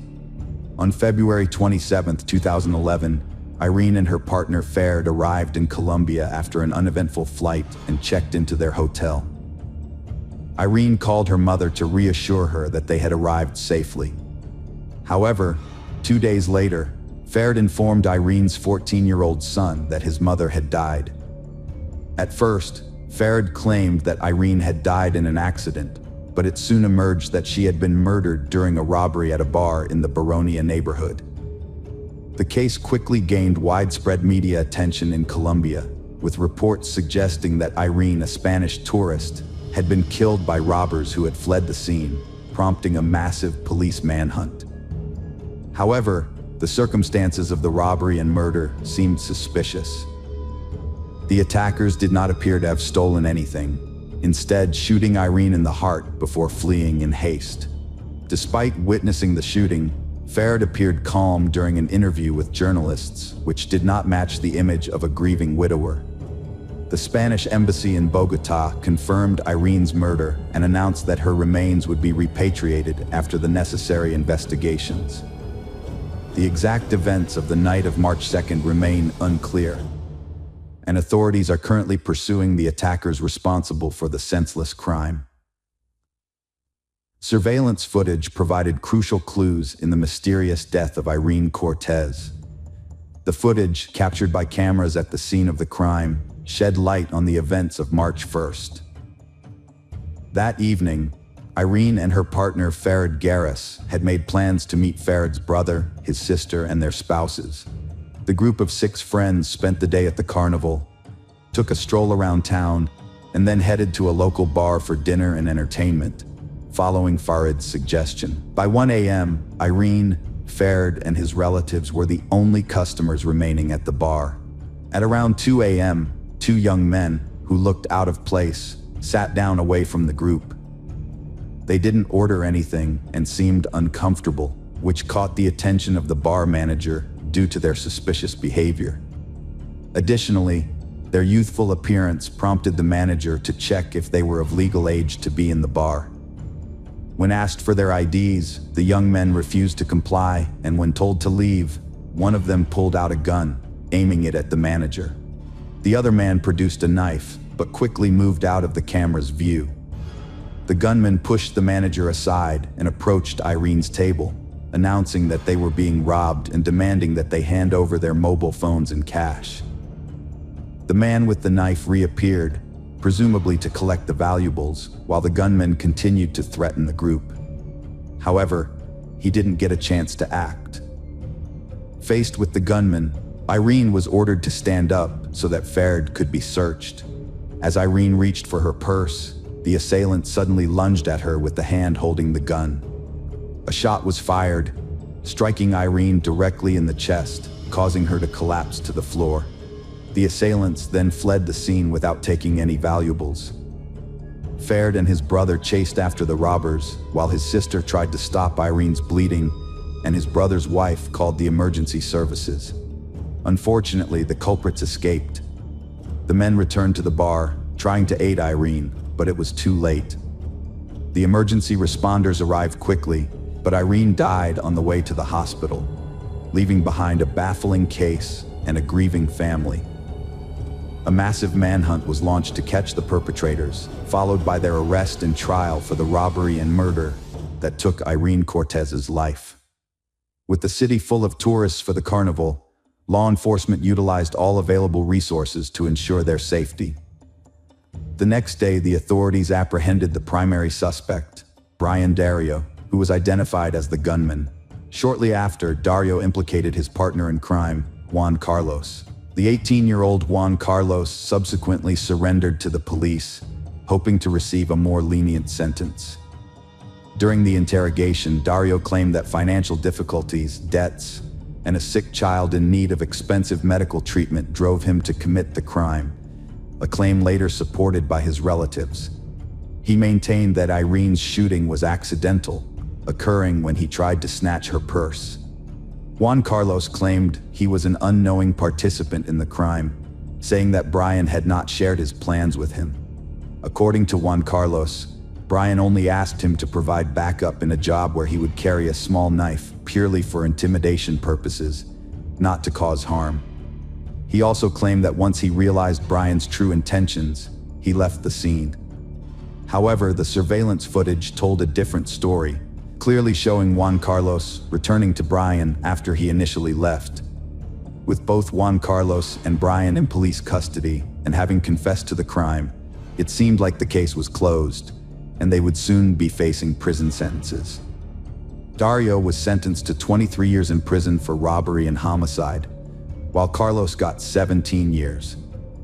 However, new evidence pointed to Farid's involvement, including his wife's family accusing him of masterminding her murder.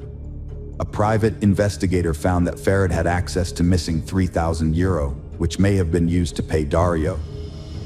Farid also lied about his father's cancer to justify a trip to Colombia, and suspiciously suggested visiting the crime scene, staying late into the night. The detective conducted a thorough examination of the camera recordings, interpreting the footage and drawing his own conclusions. He observed that the criminal's behavior was unusual. Juan appeared frightened and seemed uncertain about what was happening, while Brian approached Farid and lifted him up, but didn't directly threaten him with a gun. It seemed like he were acquainted and were acting in unison. Next, Farid moved behind Irene, who was sitting at the table, in a peculiar manner. When she reached into her bag to retrieve her wallet, the gunman looked at Farid as if waiting for a signal. It's unclear whether he received any kind of sign, as the victim and her husband moved out of camera view shortly after the shot. The man chased the killer, but in the expert's opinion, he deliberately allowed him to escape. However, this assertion can be disputed, as Brian was armed with a gun, and Ferd could reasonably have feared for his life. After the chosen one was declared dead, the man's behavior raised questions. Despite the tragedy, he appeared composed, giving interviews to reporters and discussing details of the event, without showing visible signs of distress or grief. Another puzzling aspect was his decision to inform Irene's 14-year-old son of his mother's death, rather than contacting her mother, uncle, or other adult relatives. According to Maria Lucas, this choice was deliberate, intended to inflict pain on the teenager, as punishment for not respecting the stepfather's authority. Irene's uncle, Pedro Lucas, was the first to speak out in the press, sharing his suspicions and the investigation's findings. He believed that Ferd had planned the trip in advance, luring Irene into a trap. The stolen money was allegedly used to hire a killer, and Ferd intended to assume guardianship over the children and take control of his late wife's business. Ferd's mother came to her son's defense, insisting that he loved Irene and her children deeply and would never harm them. However, she inadvertently revealed a telling detail, mentioning that Irene's infidelity had offended Ferd's pride, suggesting a potential motive for the crime. A new development emerged concerning Garris leaving Spain, allegedly using fake documents to do so. This was noteworthy because he was not allowed to leave the country at that time, having recently been released from prison on parole. Garris denied this information, claiming he left Spain legally and that Irene acted as his guarantor. Irene's body was returned to her native Spain 12 days after the tragedy, and a closed casket funeral was held due to the decomposition of her remains. Hundreds attended the funeral, including family, friends, neighbors, and even those who didn't personally know Cortez, but wanted to express their condolences to the family. The only person absent from the farewell ceremony was Ferd, who feared returning from Colombia due to concerns about potential retribution. Ferd claimed that his late wife's relatives had repeatedly threatened him and his elderly mother. Before flying back to Spain, he intended to request protection from the authorities to ensure his safety. He sought a protective order to attend the funeral, but his request was denied, and Garris decided not to take the risk. In response, Ferd filed a court complaint against his deceased wife's relatives, alleging they prevented him from returning home. However, Maria and Pedro Lucas denied his claims, stating they wanted him to return to Spain to face trial. New court proceedings focused on fresh claims against Ferd, questioning Dario and Carlos in a Colombian prison about their link to Garris and prior planning. Brian denied this, saying the murder was an unplanned result of a botched robbery, and he never met Ferd before. Dario admitted that he was under the influence of alcohol and prohibited substances on the evening in question, which explained his poor recollection of the event's chronology. Carlos, on the other hand, maintained that his friend had not involved him in his plans, and that everything that happened in the bar had been as shocking to him as it was to those they attacked. Juan seemed to be telling the truth, but Brian's words about who made the fatal shot raised some doubts. It was puzzling that, despite not committing the robbery, Brian ended up in prison, yet his sick child still received the necessary expensive treatment. Brian claimed that kind-hearted people who learned about his motive had helped him. However, the Lucas family lawyers attempted to prove that the €3,000 stolen from Irene, which Ferd had paid for her murder, were spent on the treatment, but this version was never proven. Garris decided to return to Spain only after obtaining a court order that guaranteed his safety. Several months had passed since the tragedy, and the media frenzy had subsided. Upon his return, Garris claimed to have brought investigation materials that proved his innocence in his wife's murder. He cited his main reason for returning as a desire to care for the children he shared with Irene, who had been under the care of the deceased's relatives during his absence. 6 months after the incident, Ferd granted a major interview in which he shared a devastating update. He had lost almost everything that mattered. He was unemployed, his passport had been revoked, and as a result, he was stuck in the country with no way to leave. To make matters worse, his friends had abandoned him, and his late wife's mother and uncle had forbidden him from seeing his own children. Ferd repeatedly clashed with Maria and Pedro Lucas in court, alleging that they had threatened him. Meanwhile, they tried to prove that he was involved in Irene's murder. Despite their efforts, neither party could provide sufficient evidence to support their claims. In the end, the grandmother and uncle retained custody of the children, and Ferd was unable to inherit any of his late wife's assets. Hello friends, welcome to our channel. Today we're going to take a look at another horrible case with you, the case of Kristen Rossum.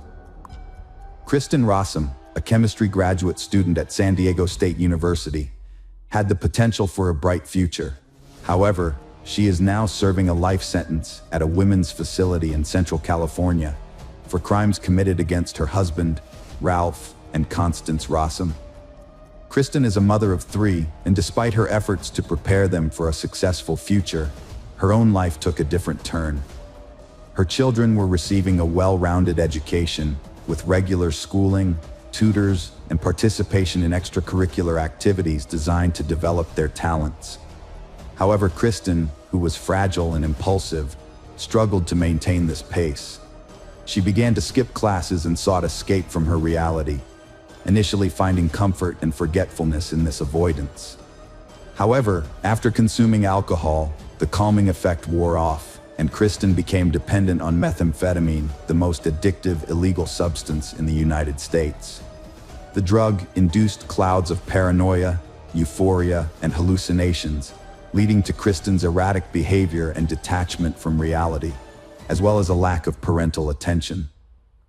Kristen confessed to being addicted to substances since her high school days, which was devastating news for her family of college-educated professionals. After months of turmoil with her parents, the 17-year-old Kristen secretly left home and went on vacation to Mexico with her friends, where she met Gregory DeVette, a tall, handsome man, 7 years her senior. Gregory took on a paternal role, and Kristen landed a job at the local forensic department as a toxicology assistant, impressing her employers with her skills and momentarily forgetting her addiction. Her position in toxicology gave Kristen access to controlled substances, and she went on to graduate from college with honors. Her relationship with Gregory lasted about 5 years, culminating in a grand wedding on May 5, 1999. Kristen's parents adored Gregory and were convinced that their daughter had overcome her dependency and was headed towards a life of great promise and happiness. In March 2000, Kristen landed a job as a toxicologist at the San Diego County Medical Examiner's Office, where she learned to analyze body fluids for controlled substances. However, she soon became disillusioned with her mundane life and sought thrills elsewhere. She found an opportunity with her new colleague, Michael Robertson, who had just been appointed head of the department. As their romance blossomed, Kristen's marriage to Gregory began to unravel, despite his efforts to save it. Aware of his wife's vulnerabilities, Gregory struggled to hold on, but Kristen had made up her mind. On Monday, May 6th, she asked for a divorce. On November, Kristen went to work as usual, but she was very tired and worried about her husband Greg, who was sick and stayed home. In the days following their difficult conversation, Kristen was uneasy, but Greg seemed calm and indifferent. Uncharacteristically, Kristen informed her workplace about her husband's illness and visited him during her lunch break. That same day, at 9:22 p.m., Greg was asleep, and Kristen called the emergency services to report that her husband was not breathing, fearing he might have taken his own life. Overwhelmed with emotion, Kristen cried on the phone and didn't follow the dispatcher's instructions to examine Greg's body and potentially administer first aid. The police and paramedics arrived at the scene at 10:19 p.m. and found Greg lying lifeless on the bedroom floor, surrounded by scattered rose petals, with an exposed stem nearby. A preliminary examination revealed that Greg had likely consumed a lethal dose of multiple controlled substances, with empty vials of strong painkillers scattered around the room. Torn wedding photos were also found in his bed. During the interrogation, Kristen stated that she had told Greg about their separation the previous night, a mere 17 months after their wedding. Kristen regretted marrying him, feeling she had rushed into it. She mentioned that Greg was too clingy and she wanted space. Greg's death was officially classified as a suicide, with the autopsy revealing that he had succumbed to a lethal dose of strong sedatives. Kristen gave her consent for the cremation to proceed, but Gregory's family and friends were adamant that he would never take his own life. None of them had noticed any unusual changes in his personality or mood that might have hinted at his supposed suicide. In fact, Greg was known to be strongly opposed to controlled substances and would never resort to using them. His relatives were so convinced of foul play that they intervened to stop the cremation, demanding an independent autopsy to uncover the truth. The family's persistence led investigators to consider a murder scenario soon after the incident. An autopsy revealed a significant amount of fentanyl, a painkiller 150 times stronger than morphine, as well as smaller amounts of clonazepam and traces of oxycodone. Investigators suspected that someone else might have administered the lethal dose of fentanyl to Gregory, given the strong influence of clonazepam and other drugs found in his system. Since fentanyl is not an over-the-counter drug, Kristen became the prime suspect due to her knowledge and access to these substances. She was subsequently questioned by the police. During the police questioning, Kristen's disheveled appearance and erratic behavior suggested she was struggling with drug dependence, which she confirmed in her testimony. On the day of Gregory's death, Kristen's account of events was inconsistent. She initially told paramedics that Gregory had not taken any medication, but later suggested he might have been taking oxycodone. At the hospital, Kristen told a nurse that Gregory might have overdosed on oxycodone. Like other opioids, oxycodone can not only relieve pain, but also produce feelings of euphoria. However, it can weaken the respiratory system, and if not treated promptly, its use can be fatal. During their conversation with Kristen, police considered the possibility that Gregory's death was an accidental overdose of cold medicine and oxycodone. They also learned that Gregory was distressed about their failed marriage, which led Kristen to claim that he had taken his own life. This sparked another investigation, which uncovered more details. On November 8th, Russ Lowe, a co-worker of Kristen's, contacted the police and informed them about Kristen's affair with her boss, Dr. Robertson. This new information shifted the direction of the police investigation. Investigators found evidence of Kristen's relationship with Dr. Robertson, including passionate emails and computer files. They also discovered Dr. Robertson's expertise in fentanyl through professional articles. The evidence pieced together to suggest that Gregory had become a threat to the lovers. As Kristen had access to labs and controlled substances, it was suspected that she was secretly using them, and Dr. Robertson was covering for her. Dr. Robertson told detectives that he was aware of his lover's drug addiction. Although no charges were filed against the couple at the time, they were both fired for violating several rules during the investigation.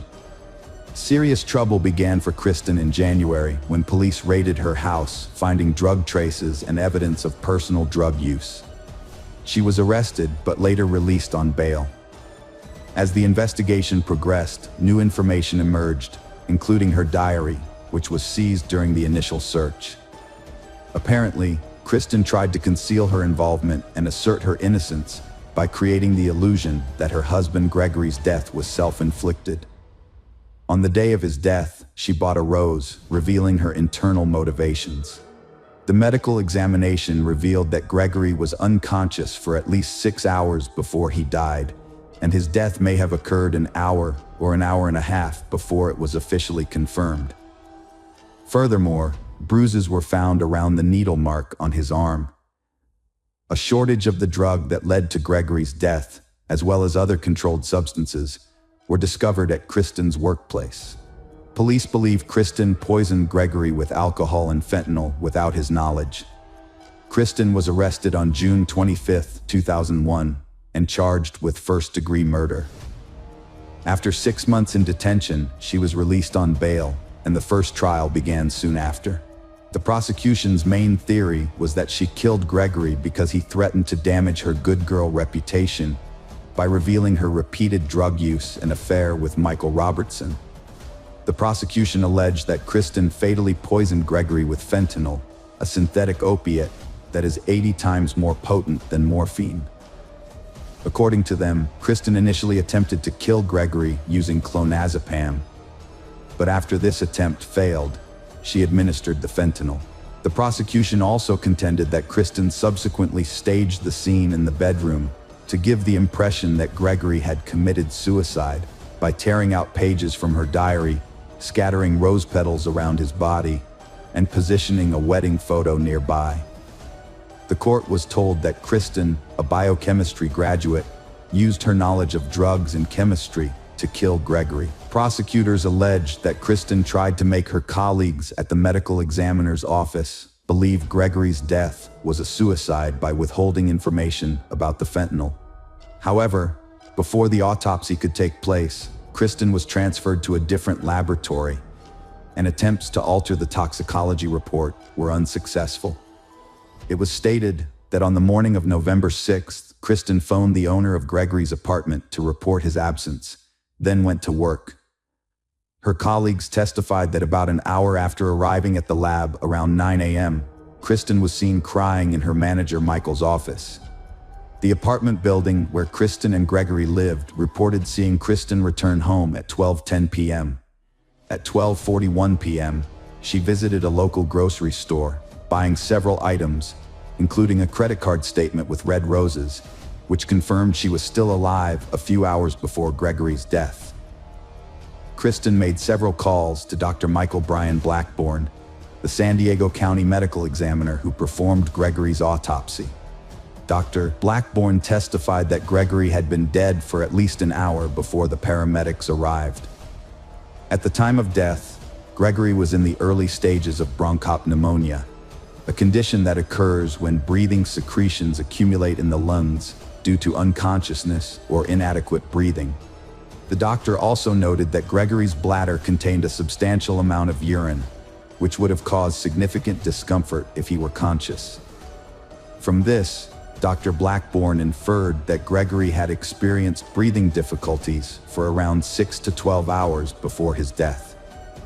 Dr. Blackburn testified that the amount of clonazepam in Gregory's blood was insufficient to cause an overdose and was not the cause of death. In contrast, Dr. Theodore Stanley, testifying for the prosecution, explained that fentanyl is a powerful and fast-acting painkiller with serious side effects, including the potential to lead to respiratory arrest.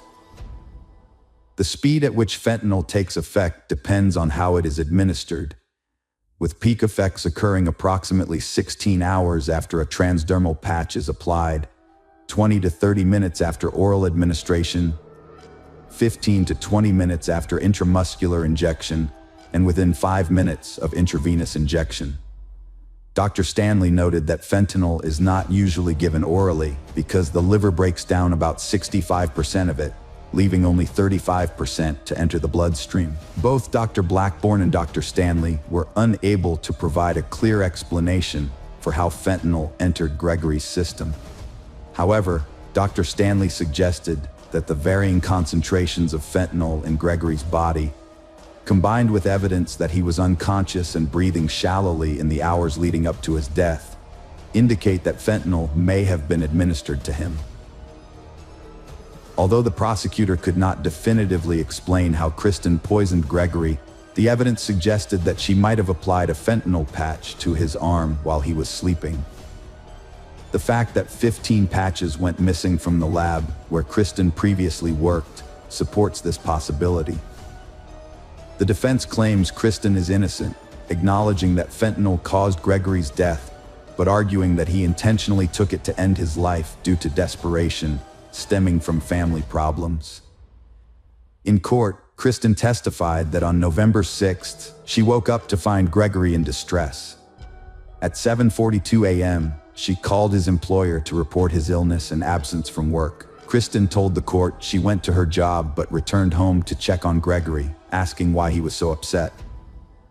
Gregory told her he felt unwell, having taken oxycodone and clonazepam, and planned to stay home and sleep. Under cross-examination, the prosecutor questioned Kristen's explanation, pointing out its strangeness. Kristen admitted to previously lying and hiding Gregory's drug use.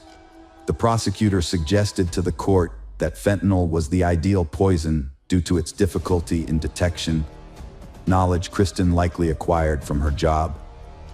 According to autopsy and toxicology results, Gregory was unconscious for around 6 to 8 hours, contradicting Kristen's claim of having lunch with him that day.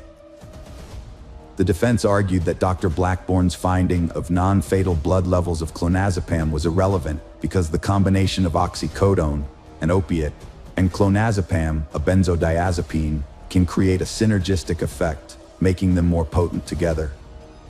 They suggested that Gregory may have unintentionally taken the drugs himself and questioned why the high levels of these substances in his system remained unexplained. After 8 hours of deliberation, the jury found Kristen guilty of first-degree murder and murder under special circumstances by poisoning. She was sentenced to life imprisonment without parole. Despite maintaining her innocence and pleading no contest, Kristen's appeal was unsuccessful due to a mistake by her own defense team. They acknowledged that fentanyl caused Gregory's death, but failed to test autopsy samples for fentanyl metabolites, which could have determined whether Gregory ingested fentanyl or if the fentanyl found in the samples resulted from laboratory contamination after his death. The appeals court was told that there was a problem with the handling of the autopsy samples, which could have affected their integrity. Specifically, the samples were stored in an unsealed cardboard box, with each container labeled as coming from Gregory's body. The box was left at the medical examiner's office for about 36 hours before being sent to the forensic laboratory, which raised concerns that someone with access to the office could have tampered with the samples during that time. Kristen's appeal argued that on November 8, 2000, Michael had informed a toxicologist that he had tested a sample of Gregory's stomach contents for fentanyl breakdown products. However, this information was not included in the original autopsy report. The Court of Appeal ruled that Kristen's lawyer should have objected to the prosecution's claim that her husband died from a fentanyl overdose and should have tested the autopsy samples for substances that break down into fentanyl, instead of just accepting that as the cause of death. Although the conviction was not overturned, the case was sent back to the federal court to determine whether this mistake by the defense could have changed the trial's outcome. U.S. Supreme Court ruled federal courts must respect state court decisions, denying Kristen's appeal and keeping her in custody. Her trial named Michael Robertson, Kristen Rossum's former boss and lover, as co-defendant. Though he's lived freely in Australia since 2000, he could be arrested and bailed for $100,000 if he returns to the US. Hello friends, welcome to our channel. Today we're going to take a look at another horrible case with you, the case of Jesse Bardwell. Jesse Bardwell was born on September 10, 1988, in Pascagoula, Mississippi, to loving parents Gary and Carla Bardwell. She had an older brother named Brandon. The siblings had a close relationship, with Brandon often protecting Jesse from bullies. Their childhood was filled with joy and love, thanks in part to frequent visits from their grandma Kitty, who adored her grandchildren. She would read to them, share stories, and invent games, creating a warm and nurturing environment. The Bardwell family embodied the quintessential American family spirit. Jessie was a kind, cheerful, and stylish girl who dreamed of a career in the beauty industry and one day opening her own salon. However, when Jessie was 14, her parents divorced, disrupting the family's harmony. She chose to live with her father, Gary, with whom she had a warm and trusting relationship. As a firefighter, Gary's job could be unpredictable, and Jesse would often call to check on him. Gary eventually married again, this time to Gina. Jesse developed a good relationship with her new stepmother. Gina proved to be an excellent homemaker, providing care and support to the entire family. Jesse was relieved to see her father happy with his partner, which made her feel secure about leaving home in the future. After completing her education, Jesse moved to Orange Beach, Alabama, to start her independent life. She worked as a waitress at Cobalt, a popular beachfront restaurant, to support herself. Her father, Gary, recalled how Jesse loved being near the water as it brought her peace. Despite the distance, they remained close, frequently exchanging messages and spending quality time together, such as going boating and fishing, whenever he visited. Kimberly Ebry, the restaurant manager and Jesse's friend, discovered that Jesse's father was a skilled musician. After retiring, he dedicated more time to his craft, leading to frequent performances at the restaurant, where he even had his own table. Kimberly admired the close bond between Jesse and her father, describing them as true friends. Jessie always attended her father's performances, and the tips she earned helped fund her college education and pursue her dreams. At work, Jessie met a young man named Terry Ellis, who was also a waiter. They began dating and developed a steady and serious relationship, appearing to be a harmonious couple. However, at a social event, Jessie met Jason Lowe, a friend of Terry's, and was immediately smitten. Her sudden infatuation surprised everyone, and she fell deeply in love with Jason, becoming oblivious to her surroundings. Jessie and Terry parted ways amicably. Jessie opened up to him about her newfound feelings. This decision turned her life upside down, but she was drawn to Jason's charming and promising nature.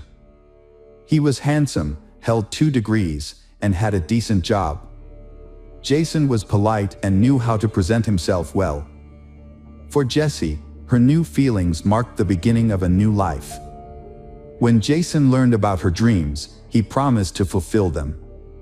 As he needed to relocate to Dallas, Texas, for a high-paying job in the technology industry, Jessie decided to follow him.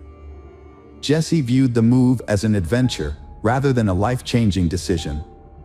Although she was hesitant to leave her father, Gary, for an extended period, her ambition and youthful idealism ultimately prevailed.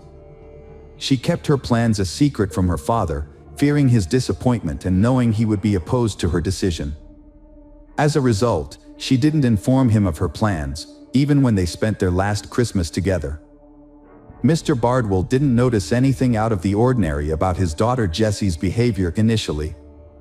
She seemed happy, laughing and joking as usual. Jessie, 24, had moved to Richardson, a suburb of Dallas, with her boyfriend Jason.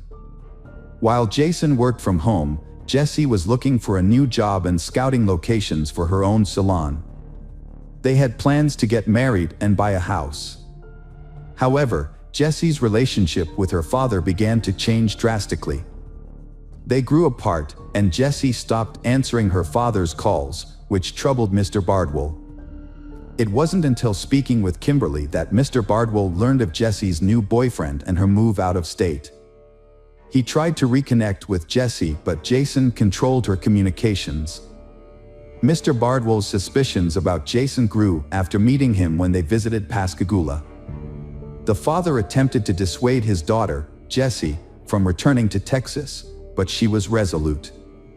When Gary inquired about her well-being, Jessie hugged him tightly, insisting everything was fine and expressing her desire to make her family proud. However, her father couldn't shake off the feeling that something was amiss. He even wrote a song, "Taken," in her honor. For months after Jessie moved to Texas, she ceased responding to phone calls. The final warning sign came on May 8th, when she failed to wish her mother and stepmother a happy Mother's Day, a cherished family tradition. Gary sensed something was terribly wrong and contacted Jason, Jessie's boyfriend. Jason claimed ignorance of Jessie's whereabouts, citing their supposedly open relationship, which allowed her to come and go as she pleased. However, Gary knew this was a lie, aware that Jason was a jealous and controlling partner who contradicted himself. The next morning, Jessie's father headed to Texas, convinced that her boyfriend was involved in her disappearance. During his journey, he sent the boyfriend a message warning him that if Jessie wasn't home when he arrived, there would be serious consequences. When he arrived at their apartment, he found no sign of Jessie or her belongings. Despite this, the boyfriend claimed he had no idea where she was and was waiting for her to return. Later, Kimberly shared some information that Jessie had confided in her during a rare heart-to-heart conversation. It turned out that Jason had been spending money on banned substances and entertainment, and his promises to fulfill Jessie's dreams had largely evaporated. The boyfriend had been pretending to be someone he wasn't, and this was also reflected in how he treated Jessie. While their relationship appeared fine in public, Jason was often rude and aggressive in private, leading to frequent conflicts. With Jessie missing, her father filed a missing person report with the Richardson police. The investigation was led by Detective Hiram Hale, a father of 3 daughters who was determined to uncover the truth. The police took immediate action, speaking with the boyfriend several times and searching the house, but they found no sign of Jessie. During the conversation, the young man, Jason, mentioned that he last saw Jessie on May 8 around 10 a.m. She left without explanation, and he thought she might be visiting her parents. He claimed that she drove away in her Acura car. Jason maintained that their relationship was casual and that he didn't control her or pry into her personal life. However, investigators discovered information that contradicted his statements. They found out that Jessie had sold her Acura car 3 weeks earlier, and Jason was present at the sale. This new information raised suspicions, and investigators questioned Jason again on May 12. When searching his home, police found a plate with a powder substance in the kitchen, which turned out to be cocaine. The investigation then shifted to Jason's garage and the vehicle inside. At first, Jason was unwilling to permit the search, stating that he shared the garage with others and therefore required their consent. However, he eventually dropped his objections. Upon entering the garage, officers noticed a mud-splattered Audi with a detached bumper. They suspected that Jessie's body might be inside the car. Although the vehicle was empty, the smell of decomposition was stronger inside. Police found the broken bumper and what appeared to be blood stains in the trunk. When experts applied a luminol-based substance to the cargo area, it illuminated with a blue light, indicating the presence of blood, likely belonging to the missing woman. Jason claimed he became stuck in the mud while searching for his girlfriend after the car's bumper caught on a bush. Despite this, he maintained that he had no knowledge of her whereabouts. However, he was unable to explain the presence of blood in the car or the controlled substances found in his home. Experts determined that the amount of blood in the trunk suggested that she was likely deceased. As a result, the case was reclassified as a homicide investigation. To prevent the main suspect from fleeing, Jason was detained on charges related to the narcotics found in his home. During interrogation, Jason continued to stick to his story. When shown a photo of his loved one, he refused to provide any explanations, gazing at the picture without emotion and suggesting that he was being framed for a crime he did not commit. Eventually, the suspect was charged with homicide, even though Jessie's body had not been found. The search for her continued, but it was a difficult and time-consuming process in the vast state of Texas, with its many rivers, lakes, fields, and forests, where a body could easily be hidden. 1 year later, Jason was in a Texas jail, still cooperating with the investigation. He revealed 2 key details about the case. Firstly, he claimed Jessie's death was an accident and planned to reveal more in court, hoping the jury would be understanding. This makes it difficult for prosecutors to build a case. Andy Farkas, Jason's defense attorney, is very happy about this. Farkas conducted a mock trial with a panel of outsiders acting as jurors, using the available evidence and Jason's confession. However, the mock trial ended in a not guilty verdict, with 15 out of the mock jurors voting to acquit. Farkas hoped that a real court would also deliver a not guilty verdict if they knew the truth. It was later revealed that Jason himself had provided the anonymous tip about the location of the victim's body, which became another piece of evidence in the investigation. The prosecution proposed a deal to reduce the sentence by half if Jason revealed Jesse's location. After discussing it with his lawyer, Jason agreed, on the condition that the source of the information would remain secret until the trial. The authorities wanted to find Jesse's body so her family could give her a proper burial and say their goodbyes. As time passed, Jesse's father, Gary, became consumed by grief and anger, longing for justice to be served. On May 19th, when Jesse's body was finally discovered, her loved ones were able to mourn her and say goodbye.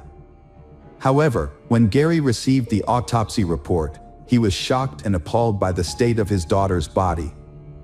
She had been wrapped in a sheet and was barely recognizable as a human being, having been discarded like trash. Gary arranged for his daughter's body to be returned to her hometown with the help of his friends and former colleagues, who hired a funeral hearse to transport her. Jesse's family, friends, and acquaintances held a memorial service for her on the beach, where they prayed for her to be found and for justice for her suffering. About 1,000 people attended a memorial service at the First United Methodist Church to honor the victim. The victim's grandmother, Kitty Bardwell, spoke emotionally, saying that if the town could be cleansed by the tears shed for her granddaughter, it would be truly clean. The tragedy drew widespread attention, with many offering condolences to the family and coming forward to support them. Gary found a unique way to cope with his emotions. Gary printed a photo of Jason, attached it to a stump, and hit it with a 12-pound sledgehammer. This unusual form of therapy brought him some small sense of relief. However, Gary continued to struggle, often finding it hard to get out of bed in the morning. He held on to the hope that Jason would be tried and convicted for murdering his daughter. Gary blamed himself for not doing more to protect Jesse, wishing he had convinced her to leave Jason or at least break up with him. Gary remembered a phone call from Jesse, where she admitted he was right about Jason after they had argued and he had kicked her out. She had found temporary shelter with a friend but returned to Jason the next day, giving him another chance. Gary had no choice but to accept his daughter's decision, a choice that would later fill him with regret. When the trial finally began, Gary traveled to Texas, determined to see Jason punished for his crime. Prosecutor Cynthia Walker started her opening statement by describing Jason's personality. Many people saw him as complex and difficult to get along with, and he had few friends because of his long history of substance abuse, which often led to uncontrollable outbursts of anger. It's possible that Jesse was a victim of one of these outbursts. Prosecutor Westwin called some of Jason's former girlfriends to testify. They supported the prosecution's claims about Jason's aggressive behavior, saying they had feared for their lives because of his violent jealousy. Like Jesse, they had been isolated from their friends and family by Jason, who showed clear signs of being manipulative and a pathological liar. In contrast, Jason presented himself as superior to other men, successfully deceiving people. Jason responded quickly to these revelations in court. He said he had started using substances at age 13, influenced by his friends, and had become addicted. Jason Lowe tried to keep his life on track, earning multiple degrees and working for a prestigious global company. He claimed his actions were motivated by a desire to fulfill Jesse's dreams and build a life together out of love. However, the prosecution presented a different image of Jason. They suggested that his behavior was inconsistent with someone grieving the loss of a loved one. The investigation found that Jesse's death occurred between May 1st and May 3rd, likely on the day of a reported argument with Jason that the neighbors, the Jordans, witnessed. After Jesse's death, Jason moved her body to the garage and placed it in the trunk of his car, where it remained for several days. The blood found in the car was confirmed to be Jesse's. Jason later moved her body to a remote farm, hiding it in the nearby woods. The sheet wrapping Jesse's body was identified as part of Jason's bedding set, which was still in use at his home even after her death. Meanwhile, Jason continued to see other women, exchanging messages and intimate photos with them before meeting at his apartment. Jason tried to cope with his emotions by using substances, which he believed made dealing with reality easier. However, his attempt to distract himself was disrupted when detectives discovered his involvement in Jesse's death through a clever tactic. They asked Tommy Jordan, someone Jason knew, to talk to him while being monitored. During this conversation, Jason admitted to making a mistake and feeling guilty about an accident that happened with Jesse, which he attributed to his own negligence. Jason's admission was seen as a confession, and he eventually told the prosecution where Jesse's body was located. At the trial, Jason shared his account of what happened on the night of Jesse's death. He explained that they had taken pills that increased their libido and were intimate in the shower. Jason slipped and fell, followed by Jesse, who hit her head on the bathtub. She then sat down, feeling hot and dizzy, and Jason claimed he offered to call for medical help, but Jesse refused, thinking that rest and sleep would be enough. Jason found Jesse unresponsive and not breathing on his chest the next morning. Despite trying to revive her, she was dead. Afraid of being accused of murder, Jason didn't call the police and instead decided to handle the situation himself. He initially left Jesse's body in his car, but later moved it to a remote farm where he carelessly discarded her in a trash pile without a proper burial. However, Jason's story was questionable due to his questionable character and the results of the forensic medical examination. The examination revealed that Jesse had suffered severe head injuries that couldn't have been caused by slaps to the face, suggesting that Jason had tried to cover up evidence of a violent beating. As a result, Jason's entire story was discredited. After deliberating for 6 hours, the jury found him guilty. Judge Scott Becker sentenced Jason to 50 years in prison. Jason's original sentence could have been up to 99 years, but it was reduced due to a deal with the prosecution. As a result, Jason won't be eligible for parole until at least 2041. Gary felt a sense of relief when the verdict was announced, feeling that justice had been served. However, he noticed that Jason showed no remorse for his actions.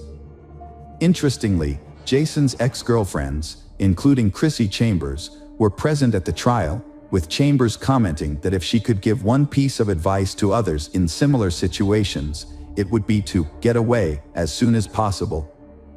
Jason continues to claim that the death was an accident and maintains his innocence to this day.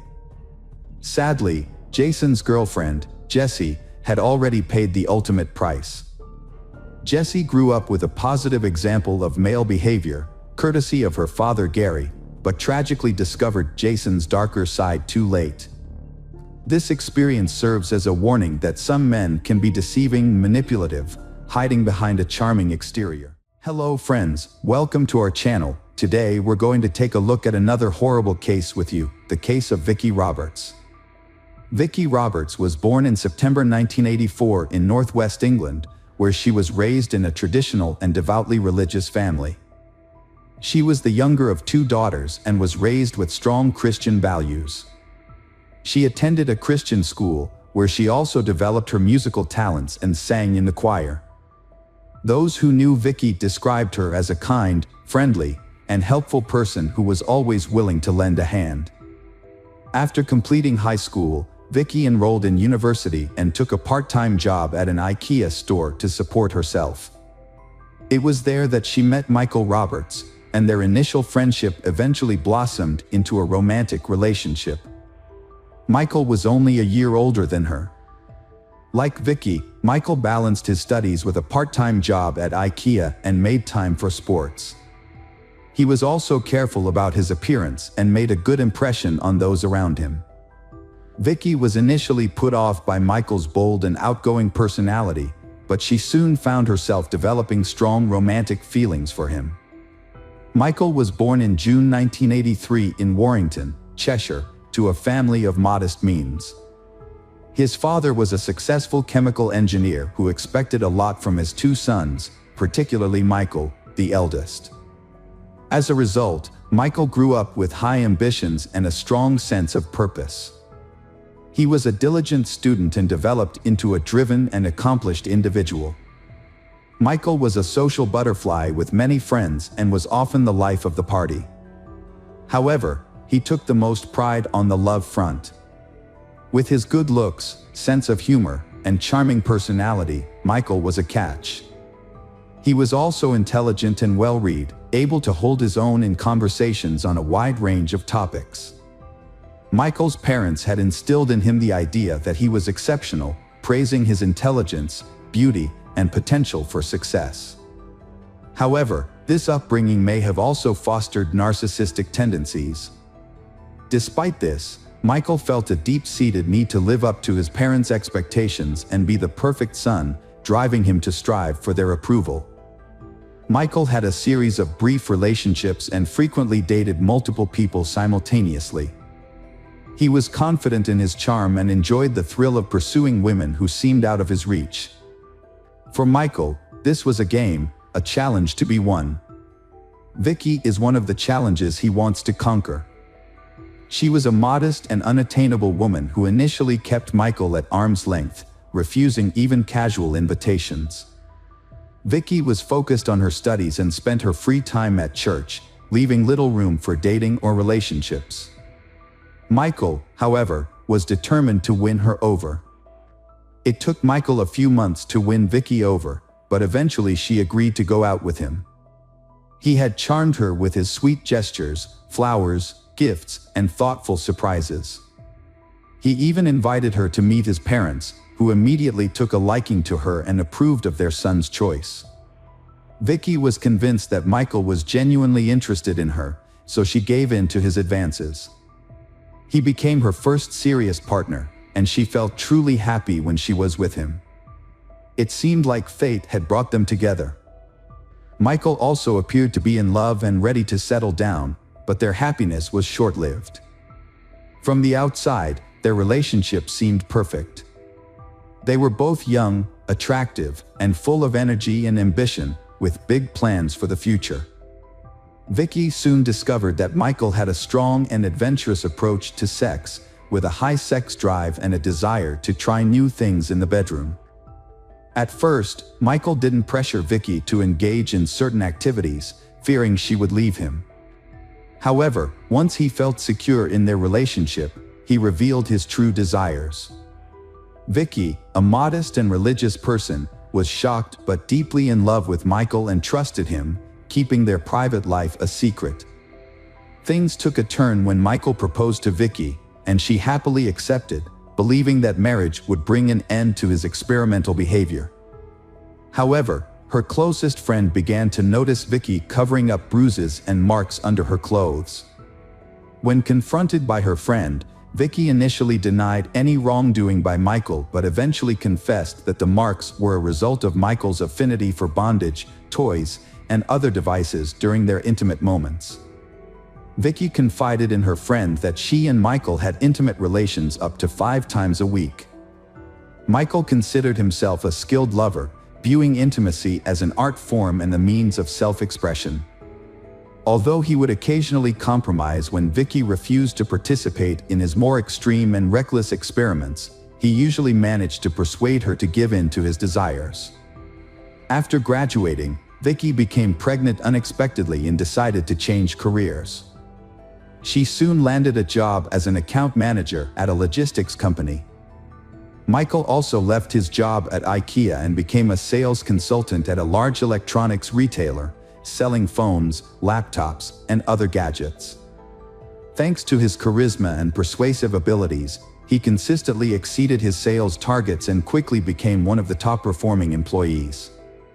Michael's success led to a promotion to senior sales, and he was being considered for a transfer to the company's main office. However, he needed to undergo additional training to improve his qualifications first. Michael enjoyed the training sessions and business trips to London, and he took great pride in his accomplishments. As a result, he often forgot about Vicky, his young fiancée, and only remembered her when he wanted intimacy. Vicky and Michael's relationship was lacking in several ways. They rarely spoke about each other or spent time together outside of the bedroom, making Vicky feel invisible to him. Meanwhile, Michael was secretly having affairs with co-workers, clients, and casual acquaintances. During this time, Vicky discovered she was pregnant and shared the news with Michael, expecting him to be thrilled and expedite their wedding plans. Instead, he was furious and insisted that she terminate the pregnancy, citing their youth and the fact that they had their whole lives ahead of them. Vicky was shocked and refused to consider abortion. Michael then attempted to persuade Vicky by appealing to her concerns about her family. He claimed that her parents, who were deeply religious, would be angry and disappointed in her for becoming pregnant out of wedlock.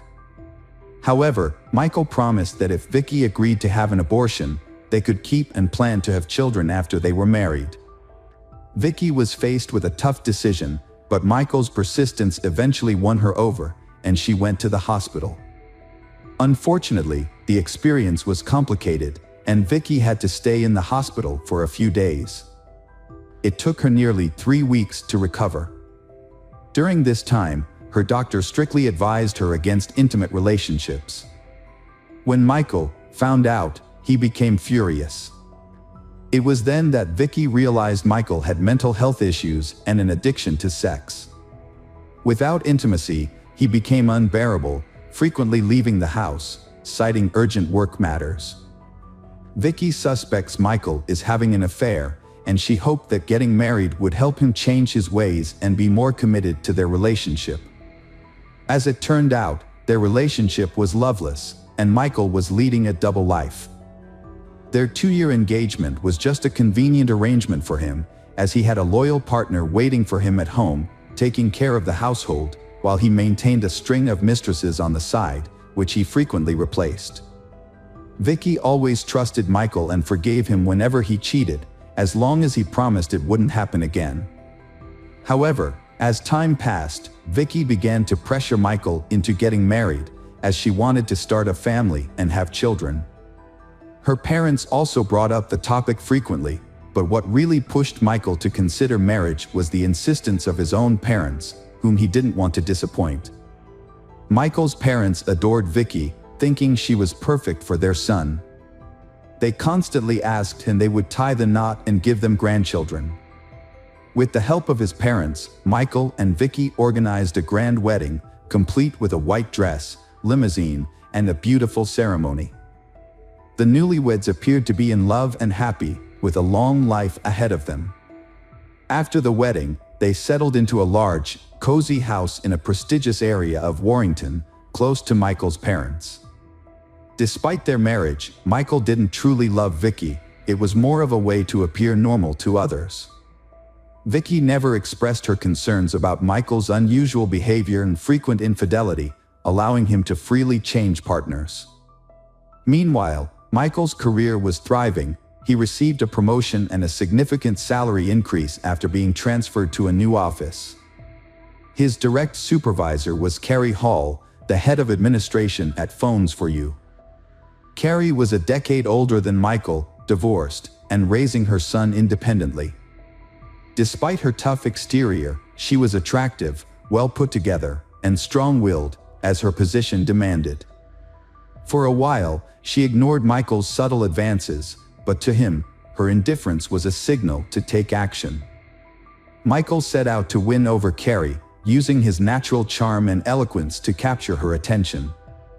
After about a month, Carrie reciprocated his interest, and they began a regular affair, meeting in hotel rooms. Their relationship was intense and passionate, with a focus on experimentation and exploration. Carrie, a confident and mature woman, was flattered by the attention of the younger Michael. She was aware that Michael was unlikely to end his marriage for her. Michael, on the other hand, was eager to explore his desires with Carrie, which he felt he couldn't express with his wife. He would often lie to his wife about working late or attending corporate events, while confiding in Carrie about his unhappy marriage and his desire to divorce. However, he never made any concrete moves to end his marriage.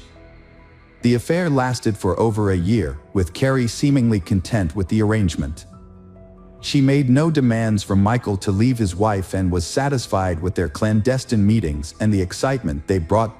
Carrie's behavior changed as she started dressing more conservatively, covering her body with long sleeves and high-necked clothing, a departure from her usual style that highlighted her athletic build. Carrie confided in her close friend about her lover Michael's extreme intimate experiments, which often crossed a line. She showed her friend the evidence, a bite mark on her chest and bruises on her neck from his intense grip. There were also marks on her wrists from the ropes he used to tie her up, giving him complete control. The friend was alarmed and urged Carrie to report the incidents to the police, but Carrie refused, explaining that the acts were consensual and Michael usually warned her about what he was going to do. However, the intensity of the experiences often got out of hand. For instance, Michael enjoyed choking his partner, claiming it would enhance the experience, but there were times when Carrie lost consciousness due to his excessive enthusiasm. Carrie's friend was fearful of Michael's strangulation games, but Carrie consistently gave in to his persuasion, believing that he would eventually stop or that she would become desensitized to the experience. Sadly, neither Carrie nor any of Michael's mistresses made any attempt to stop his cruel and painful experiments. Vicky had suspicions about her Michael's infidelity even before they got married. She believed that her love and care could change him and make him a devoted family man. However, after the wedding, his cheating continued and even worsened. When Michael denied his infidelity, Vicky decided to investigate on her own. One night, while Michael was asleep, Vicky checked his phone and found numerous intimate conversations with other women, including Carrie. She was shocked to discover that Michael had exchanged explicit photos with some of these women. The discovery was devastating for Vicky, and she packed her bags and temporarily moved in with a friend. Vicky kept her situation a secret from her family, fearing their reaction. She was afraid that her religious relatives would pressure her to get a divorce if they found out about Michael's adultery. Despite her heartbreak, Vicky still loved Michael and didn't want to give up on their marriage. Before leaving, she wrote him a heartfelt letter, confessing her love and telling him that he was the most important person in her life. Michael's wife had finally had enough of his promiscuous and decided to leave him. Before she went, she wrote him a handwritten note explaining that she knew about his cheating and couldn't take it anymore. She left the note on the refrigerator and gave him time to think about his actions, but made it clear that she wouldn't file for divorce just yet. Despite his wife's departure, Michael didn't seem to be particularly upset or remorseful. However, he did realize that he would miss having a quiet and submissive partner who took care of the household and tolerated his behavior. He decided to try to win her back and followed her to her friend's house, bringing a large bouquet of flowers. He apologized and begged her to return, promising to be faithful from then on. His wife, Vicky, wanted to believe him and decided to give him another chance. For a while, Michael made an effort to be more considerate and even came home for dinner. He deleted his correspondence with his mistress, Carrie, and changed his social media password to avoid suspicion. However, Michael's good behavior didn't last long. He soon started pursuing a new female employee, Karen Wilson, who was engaged to be married.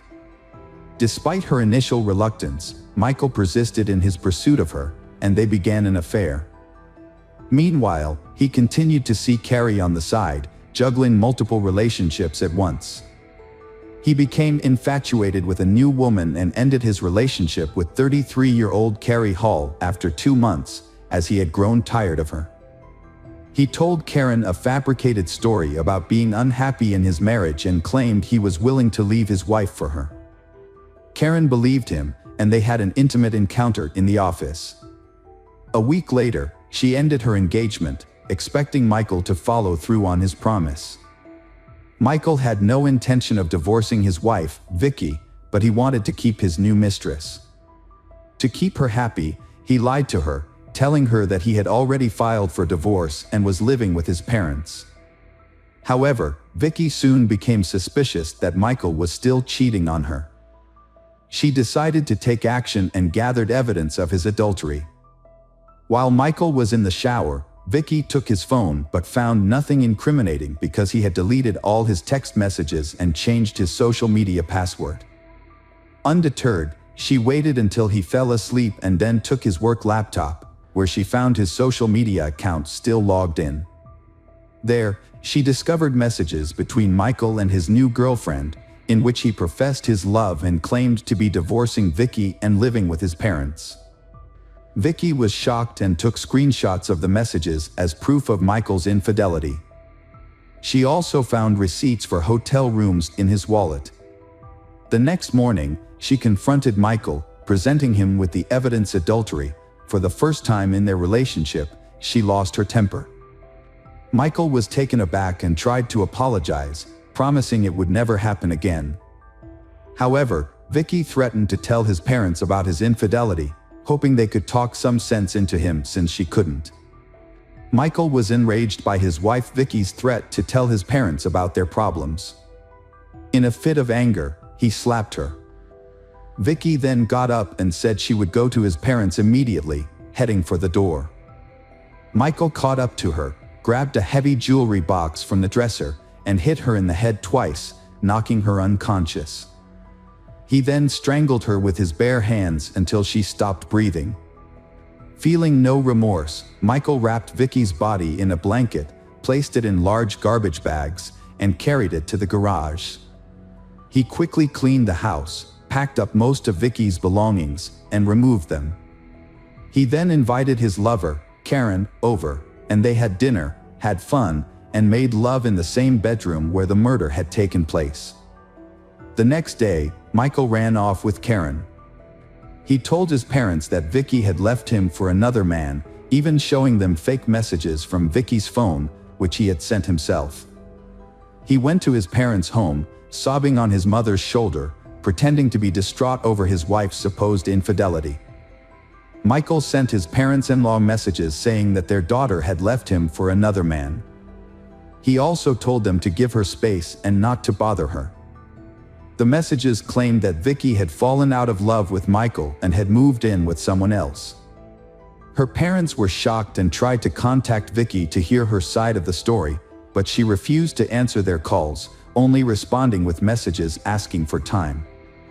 Vicky's parents found Michael's story suspicious and went to his house to confront him. However, his explanation only raised more questions. They soon discovered that Vicky had not shown up for work, which further alarmed them. They decided to report their concerns to the police, leading to an investigation. On December 1, 2009, Michael bought a shovel, rope, rags, and cleaning supplies from a hardware store. However, the police arrived at his house on the same day. He had been caught before he could dispose of a body. The police initially found nothing out of the ordinary, but Michael's actions and alibi sparked suspicion and raised several questions. Notably, they overlooked a large package in the garage during their search. Inside the house, they found no signs of her presence, such as clothes, documents, or personal items, which could suggest she had left of her own accord. However, Vicky's laptop was discovered in the bedroom, and upon seizing it, the police found screenshots of Michael's incriminating conversations with his mistresses, which Vicky had saved.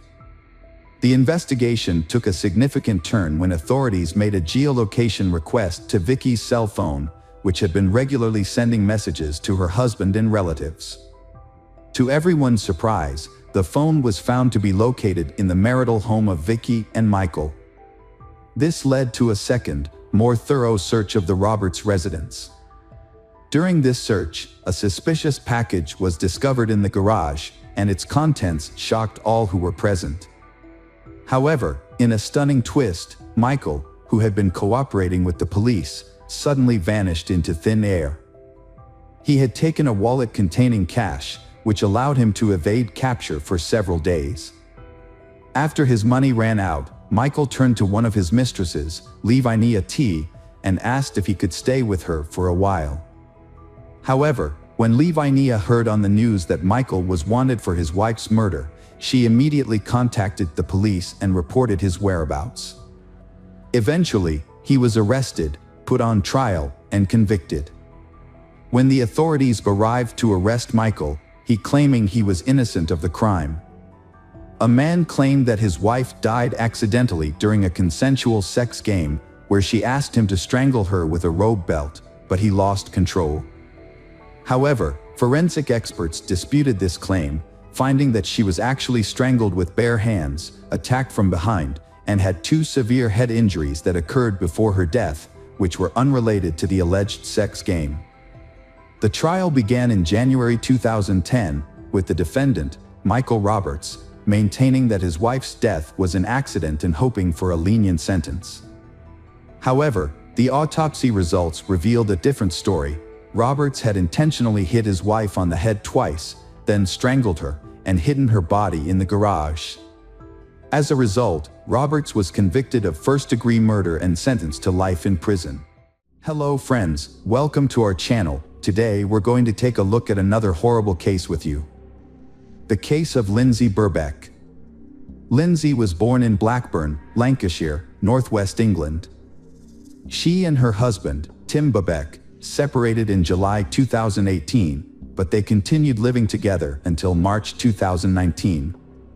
At that time, Lindsay moved to a new home on Burnley Road in Hanko.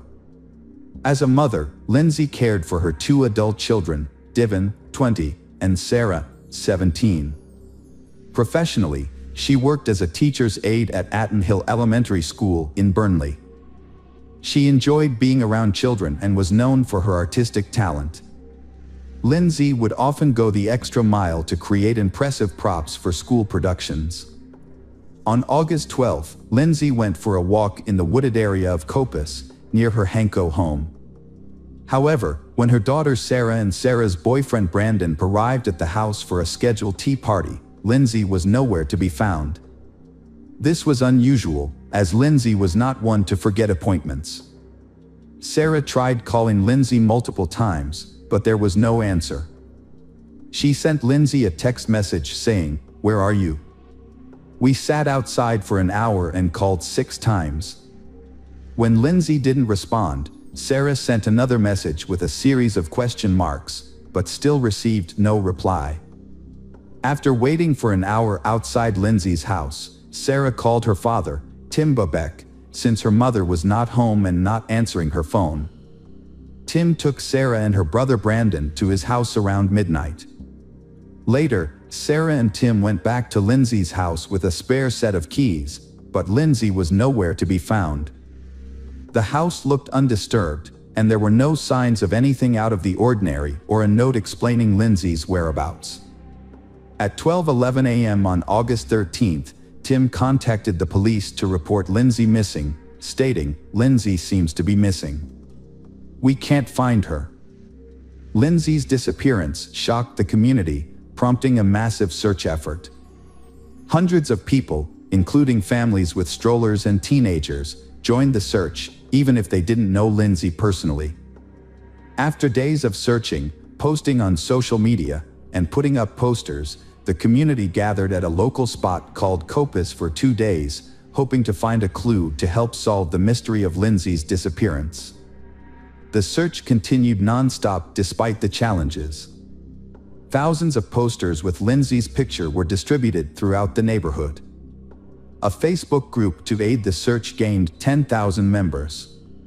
Posters soon appeared everywhere, including lamp posts, storefronts, and traffic lights, asking for help in finding Lindsay. Police launched a thorough investigation into Lindsay's disappearance, conducting extensive searches around her house and the surrounding countryside. A team of specialists, including police officers, dog handlers, firefighters, and mountain rescue volunteers, scoured the area. They also deployed drones and helicopters to cover a wide range, including popular walking and running routes.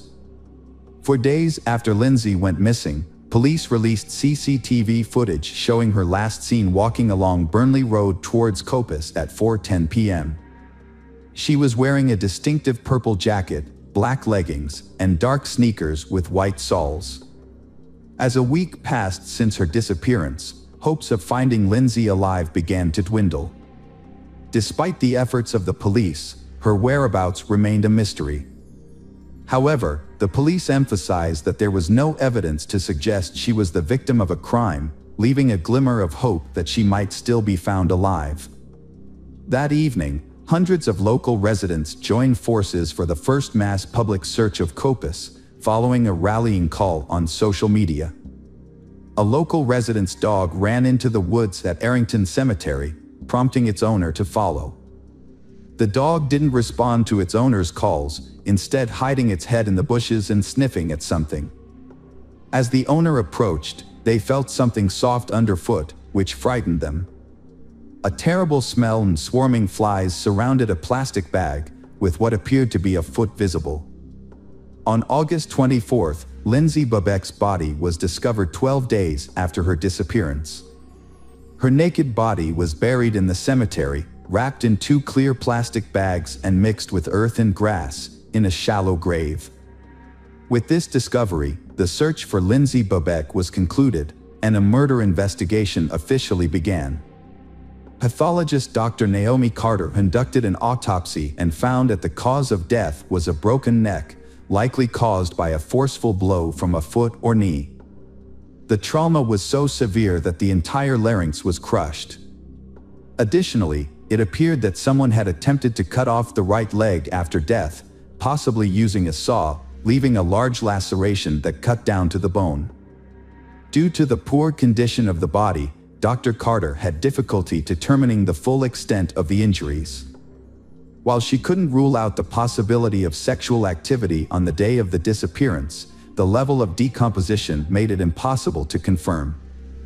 Before the body was found, the area had been searched by police and community volunteers for several days, but nothing was discovered. A blue wheelie garbage can was spotted in nearby bushes, but its significance was not yet realized at that stage of the investigation. Volunteers searched the cemetery on August 20th at 9 p.m. and found a dumpster with a dark stain that they suspected might be blood. They took pictures and called the police, who arrived to inspect the dumpster. However, the police officers thought the dark stain was just dirt and noted that the dumpster looked new. With no evidence linking it to Lindsay's disappearance, they left it in place. Other clues were found in the cemetery but weren't immediately considered significant. Christine Alderson, a local resident, discovered a bloody cloth on the grass on August 18th while walking her dogs. She believed the blood was fresh but thought it might belong to a homeless man who often visited the area. Judith Bibby, another dog walker, reported seeing what was likely Lindsay's jacket hanging on a barbed wire fence near the Cardiel Hill Trail. On August 25th, investigators returned to the crime scene and discovered a yellow-handled saw and a pair of green heavy-duty gloves near Lindsay's grave. The gloves had blood on them and were sent for forensic testing. The test results showed that the gloves contained the perpetrator's DNA on the inside and Lindsay's DNA on the outside of the left glove.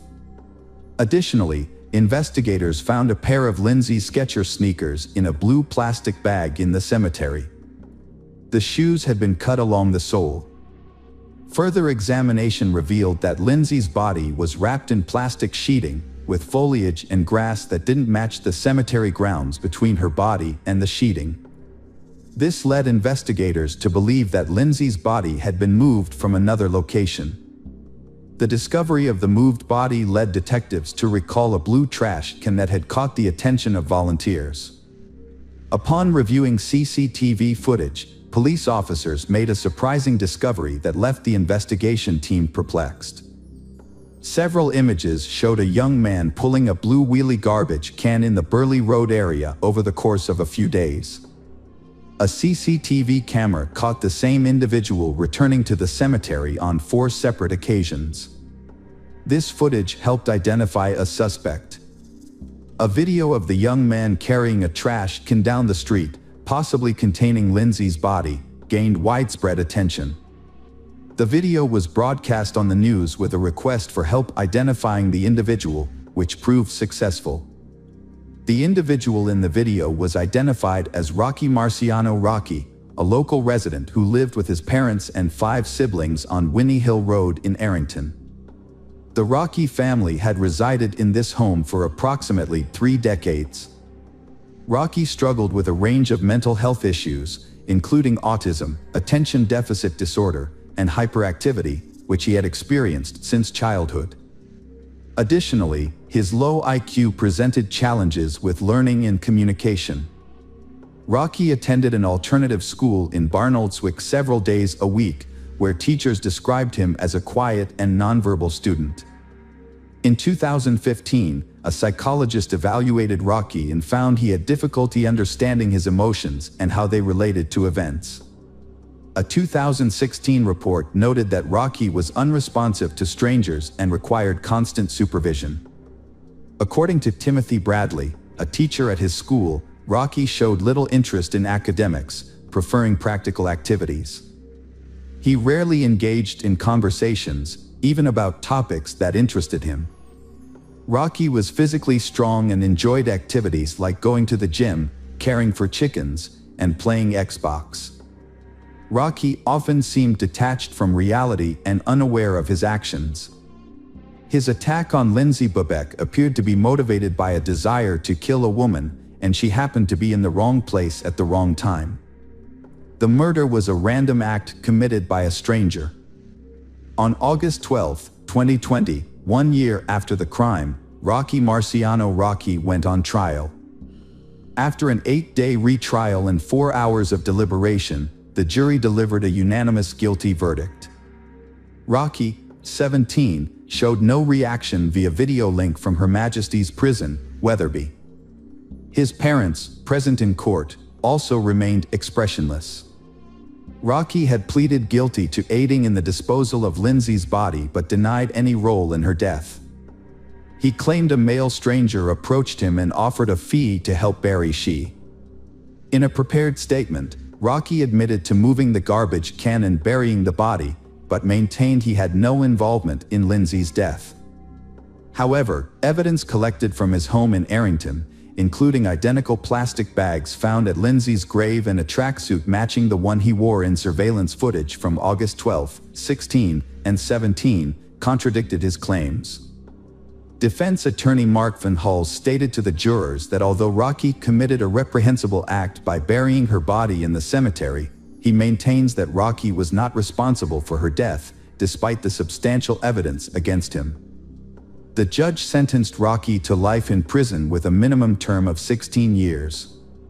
He will be eligible for release only when the parole board determines he is no longer a danger to society. The judge described the attack as swift and brutal, and stated that Rocky clearly intended to kill a woman who was walking in the area just minutes before Lindsay's murder. Security footage shows that Rocky Price made 2 return visits to the location where Lindsay was killed on the evening of August 12. At 6:55 p.m., he was captured on CCTV carrying a black backpack, likely containing a saw to dismember the victim's body. At 8:28 p.m., he was seen at the same location, where he would eventually dispose of the body. With no visible signs of panic or distress, Rocky Price carried out a calculated plan to dispose of Lindsay's body. He carefully placed it in a blue trash can, wrapping it in 2 plastic bags, before burying it in a shallow grave at Arrington Cemetery. The fact that he stalked another woman before killing Lindsay Bubek indicates that his crime was premeditated, rather than a spontaneous loss of control. Lindsay's funeral took place at St. Margaret's Church in Hapton on September 20th. Over 200 people attended the service, which was briefly interrupted by police stopping traffic on Manchester Road to allow Lindsay's coffin, adorned with flowers, to be carried into the church. The scene was filled with dozens of bouquets from friends, family, and strangers who were moved by Lindsay's story. Hello friends, welcome to our channel, Today we're going to take a look at another horrible case with you, the case of Lindsay Cutshall. Lindsay Cutshall was born in 1982 in the small town of White Eyes, Ohio, to a devoutly Christian family. Her father was a pastor, and she was raised with strong religious values. Despite her strict upbringing, Lindsay was an adventurous and active child who enjoyed sports and later developed a passion for hiking and extreme tourism. After completing her education, Lindsay attended Appalachian Bible College in West Virginia, where she honed her outdoor skills. She regularly went on hikes, climbed mountains, and rafted down rivers, often organizing her own expeditions.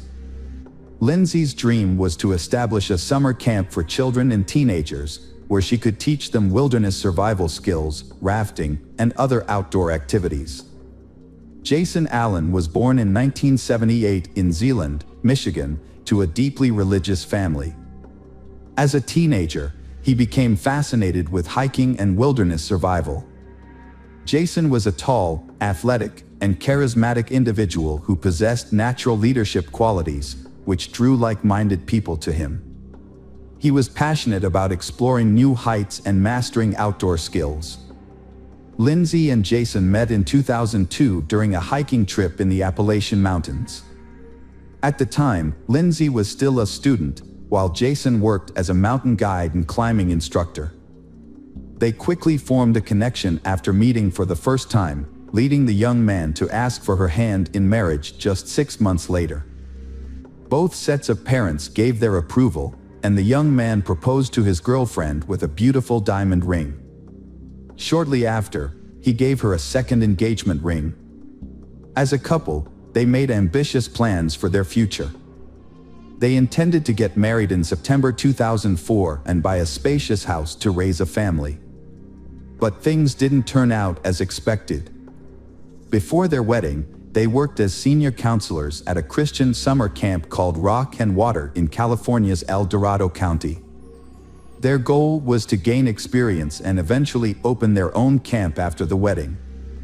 On the Friday evening of August 14th, Lindsay and Jason decided to take a weekend trip to the San Francisco area. Before leaving, they informed their colleagues of their plans and left 2 experienced counselors in charge of the camp, ensuring a smooth transition. They told everyone they would return by Monday, expecting no issues for either themselves or their temporary replacements. With their plan in place, they set off in Lindsay's 1992 red Ford Tempo, and unfortunately, this was the last time anyone saw them alive. By Sunday evening, Jason and Lindsay, both counselors, had not returned to camp, but their absence did not raise immediate concern. It was assumed they would arrive late that night or early Monday. However, when they failed to appear at the Monday morning roll call at 8 a.m. and their phones were unreachable, their colleagues grew worried. The group quickly notified the police and then reached out to Jason and Lindsay's families to inform them about the situation. The parents went to the camp right away to get more information about the incident. Their colleagues were particularly concerned because Jason and Lindsay were known for their reliability and punctuality. If they had encountered any issues, they would have likely found a way to communicate. Upon arriving at the camp, law enforcement officials began questioning their colleagues, but the investigation quickly hit a roadblock. No one knew exactly where Jason and Lindsay had gone. They had planned to explore the San Francisco area, but their love for adventure and extreme activities made it likely that they were in a remote location with no access to communication or civilization. The police decided to wait for 48 hours, allowing the missing couple a window to possibly return home by themselves. In the meantime, concerned relatives and friends didn't want to delay any longer, and therefore decided to start searching. They reached out to everyone in their network, trying to gather information about the last time someone had contact with they. A missing person flyer featuring a photo of they was circulated, asking witnesses to report any potential sightings right away. By Tuesday, law enforcement had joined the search. The main focus was on the San Francisco area, its surrounding suburbs, and nearby localities. However, the large terrain made it challenging to thoroughly search every inch. A friend's insight that they frequently visited the secluded and picturesque rocky beaches led the police to concentrate on these locations. As the search effort dragged on for days, with several bodies found in sleeping bags in the targeted areas, the likelihood of finding them alive decreased significantly. On Wednesday, August 19th, a helicopter patrol spotted 2 bodies in sleeping bags on a remote rocky beach, indicating that the individuals were likely deceased rather than just resting. Upon arriving at the scene, police found a red Ford Tempo parked near a tourist shelter and a steep trail leading to a scenic beach. The car was identified as belonging to missing student Lindsay Cutshall after a database check.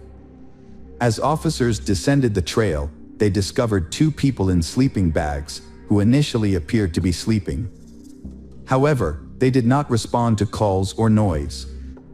Closer inspection revealed that the individuals, a young man and woman, were deceased, with no signs of life. Preliminary examination suggested that they had been killed by gunshot wounds to the head, and the smell of decomposition indicated they had been there for over a day. All of their belongings, including phones, wallets, bank cards, and cash, were found next to them, ruling out robbery as a motive. The car keys were also visible, eliminating car theft as a motive. Investigators initially believed the deceased were the young couple who had gone missing near San Francisco the previous week. Documents found at the scene confirmed the identities of the victims as Lindsay Cutshall and Jason Allen. However, formal identification by their relatives was still necessary. When the parents arrived, they were overcome with grief upon recognizing the bodies of their children. The investigation led police to rule out initial theories of robbery or carjacking due to the presence of untouched valuables, money, and keys at the scene. Forensic analysis also showed no signs of physical or intimate assault on the bodies, except for the fatal gunshot wounds to the head. It appeared that Lindsay and Jason were peacefully sleeping and did not have time to react to the attack. They showed no signs of trying to defend themselves, escape, or even get out of their sleeping bags, indicating a sudden and deliberate act that was similar to an execution or a revenge killing. The brutal murder of 2 individuals on a secluded beach left investigators with many questions but no clear answers. The beach was difficult to access, and there were no signs of anyone else being in the area. Despite a thorough search, no shell casings were found, leading investigators to believe that the shooter may have taken them or thrown them into the ocean. The fact that the shots were fired at close range into the victim's head suggested that the casings should have been nearby if they hadn't been deliberately moved. A search of the area revealed an empty beer bottle a few meters from the crime scene. This was notable because Lindsay and Jason did not drink alcohol and led a healthy lifestyle, suggesting that the bottle may have belonged to the shooter. The brand of beer was unusual for the area and was more commonly found in a neighboring state. Although it was unclear whether the bottle was connected to the crime, it was considered a significant lead in the investigation. A theory emerged that Lindsay and Jason may have had a confrontation with someone the day before their deaths, and this person may have returned at night with a gun to settle the dispute. Although Jason and Lindsay were known for being friendly, it was possible they may have unknowingly offended someone. Additionally, the shooter may have been intoxicated or mentally unstable. Examination of the bullets found in the victim's skulls showed they came from a rare Marlin rifle, specifically a .45 caliber Model 18, produced in 1994 by Marlin Firearms Company. This type of rifle was typically used for hunting and was often part of a collector's arsenal. This discovery was a significant lead in the investigation, but it remained the only concrete clue at the time. Investigation suggested that the shooter was likely a lone male. He may have been a hunter, collector, or gun enthusiast. To further the investigation, authorities aimed to reconstruct their final route, identify who they may have contacted, and determine when they were last seen alive. Fortunately, they had taken many photos, and their camera was found intact among their belongings, which provided a useful starting point for tracking their movements. A guest book at a tourist cabin near the lookout point, where they had parked their car, contained entries expressing their delight with the weekend getaway. They had also visited a fishing pier about 20 miles away on Saturday, as evidenced by the photographs they took. Police officers returned to the pier and interviewed locals to find people who may have seen something significant. Several people remembered a young couple in a red car who inquired about overnight accommodations but found all 3 nearby hotels fully booked due to peak tourist season. They had dinner at a local restaurant, walked around the area, and took photos before leaving in the evening. According to those who saw and interacted with them, they was friendly, did not engage in any conflicts, and seemed carefree and happy. However, none of the witnesses could recall anything unusual or suspicious. The location where the bodies were found was a protected area, closed to camping. However, the young couple had nowhere else to stay overnight, so they decided to camp on the beach, using sleeping bags instead of a tent. They felt safe on the secluded beach on a warm August night and planned to return to the rock and water camp on Sunday. This information helped investigators narrow down the time frame of their deaths. Since they went to sleep but didn't survive until morning, it's likely they were killed between 11 p.m. on Saturday and dawn on Sunday. Despite the ongoing investigation and public appeals for information, police withheld certain details, including the results of the ballistics analysis. This action was taken to prevent the suspect from being tipped off and getting rid of the murder weapon before the investigation could start.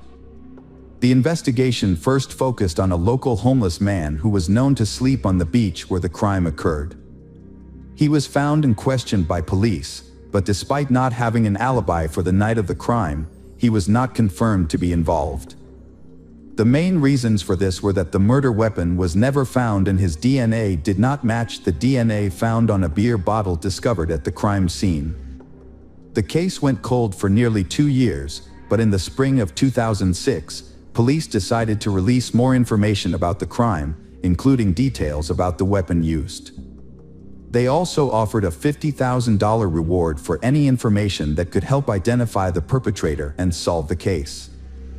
Following the public appeal, authorities received over 1,000 calls, but only a few were useful for the investigation. One individual, 26 years old Sean Gallen, drew particular attention from several locals who described him as an aggressive collector of firearms and blades. He was reportedly prone to conflicts, had a history of property damage, and frequently threatened violent behavior. The police investigated Sean Gallen and questioned him because they already knew him from previous incidents involving fights and drunk driving. Upon inspecting his possessions, Sean did possess numerous weapons but did not own the rifle in question. Authorities were unable to verify his whereabouts around the time of the crime due to the year gap, and his DNA did not match the sample found on the beer bottle at the crime scene, forcing his release. Meanwhile, international authorities were investigating another individual, 61 years old Joseph Henry Burgess, who made locals nervous due to his tendency to carry firearms and exhibit aggressive behavior. Burgess was described as erratic, often claiming he received orders from God, sparking suspicion that he could be the perpetrator. Joseph Burgess was living in Canada in the late 1970s, feeling lost and without a clear sense of purpose or direction in his life. In 1978, he joined the Children of God commune, presenting himself as a deeply devoted individual. Those around him considered him excessively zealous. A rivalry with 2 young members escalated into hostility, and shortly after, both individuals were found dead with multiple close-range gunshot wounds to the head. The circumstances of their deaths were particularly notable. Their bodies were discovered in sleeping bags on a beach, suggesting they were shot while asleep. By the time the authorities arrived, Joseph had disappeared. Although evidence left behind implicated him in the crime, he had already fled to the United States, crossing the border illegally. Joseph managed to evade capture for nearly 25 years until the police linked him to a double homicide in California. However, the opportunity to question him was lost when a shootout occurred during his arrest, resulting in the deaths of both a police sergeant and Joseph, who initiated the gunfire. This ultimately unresolved case remains shrouded in mystery. A 35-year-old man named Seamus Gallen was killed by his younger brother, Sean Gallen. The brothers had gotten into an argument, during which Sean, who was under the influence of illicit substances, shot Seamus 3 times with a gun. Sean had a history with the police, having been previously investigated for a double murder on a beach, but was released due to lack of evidence. Since then, Sean had been in trouble with the law twice for causing property damage and making threats, but only received fines. It was also discovered that Sean was an avid hunter and enjoyed making knives and other bladed weapons. People who knew him described him as antisocial, aggressive, and unpredictable. After killing his brother, Sean tried to run away but was caught almost immediately. The police decided to take another look at Sean's possible involvement in a crime that happened 13 years ago. They found useful information on his social media page, where he had posted pictures of his large collection of weapons and talked about his supposed psychic abilities. According to his posts, Sean believed he was on a special mission and was receiving instructions from outer space. Sean's behavior initially led police to suspect that he had serious mental health issues. He refused to cooperate with the investigation, spoke incoherently, and maintained his innocence. A new lead was found by investigators who examined private messages on the deceased brother's social media page, something no one anticipated. In 2006, a $50,000 reward had been offered for information about a double homicide case. Sean's former girlfriend had messaged his brother, suggesting that she could claim the reward by turning Sean in. It appeared that both the girlfriend and the brother had knowledge about the case, but they had chosen to remain silent. Unfortunately, it was no longer possible to question either of them, as the brother had been shot and the girlfriend had died in a car accident 2 years earlier. However, when Sean was shown the printouts of the messages between his former girlfriend and his brother, he made a shocking confession. Despite his initial denials, Sean began to provide a detailed account of the events surrounding the double homicide. His recollection of the details was vivid, even though more than 13 years had passed since the crime occurred. One evening, a man left his house with a Marlin rifle, planning to hunt in a nearby wooded area. However, after wandering aimlessly for a couple of hours, he decided to head down to a nearby beach, which he believed was a good spot to find wild boars. As he walked along the shore, he came across 2 sleeping bags with a young man and woman asleep inside. He stood there watching them for several minutes, when suddenly he heard voices in his head telling him to kill them. The man claimed that this was a mission from outer space that he had to carry out. So, he pointed his rifle directly at the young man's head and fired, instantly killing him. The sound of the shot woke she, but before she could even process what was happening, the man fired again, killing her as well. He then picked up the spent casings and put them in an empty beer can he had been carrying. Later, he threw the can into some bushes in his father's backyard, where he also hid the rifle, asking his father to keep it for him. Sean's father hid the murder weapon in the cellar of his old barn without asking any questions. Remarkably, Sean's account of the crime was later confirmed. When the barn eventually collapsed, the rifle was discovered at the site, and a beer can with shell casings was still hidden in the overgrown bushes in the backyard. The property's abandonment after Sean's father passed away in 2009 had helped preserve these key pieces of evidence. A beer bottle found on the beach was initially considered evidence, but it was later discovered to be unrelated to the crime. Sean claimed that voices in his head ordered him to commit violent acts and that he was not aware of his actions when he committed the crime. His defense argued that Sean was mentally ill and unfit to stand trial. The court relied on expert psychiatrists to assess the validity of these claims. The psychiatric evaluation found that Sean did indeed suffer from multiple mental health disorders, which were exacerbated by his use of alcohol and prohibited substances. However, the evaluation also showed that at the time of the crime, Sean acted with deliberation and careful planning, fully aware of his actions and the need to cover his tracks to avoid detection. Specifically, Sean deliberately killed the young man first, knowing that she would be less able to resist or defend herself if anything went wrong.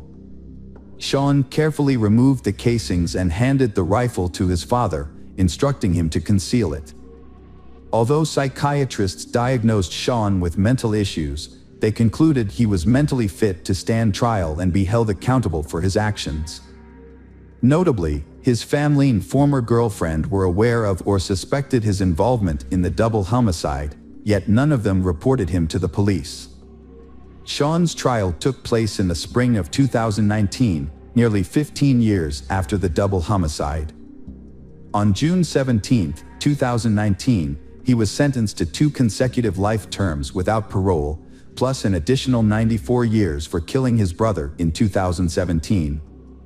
He is currently serving his sentence in a special prison unit for inmates with mental disorders.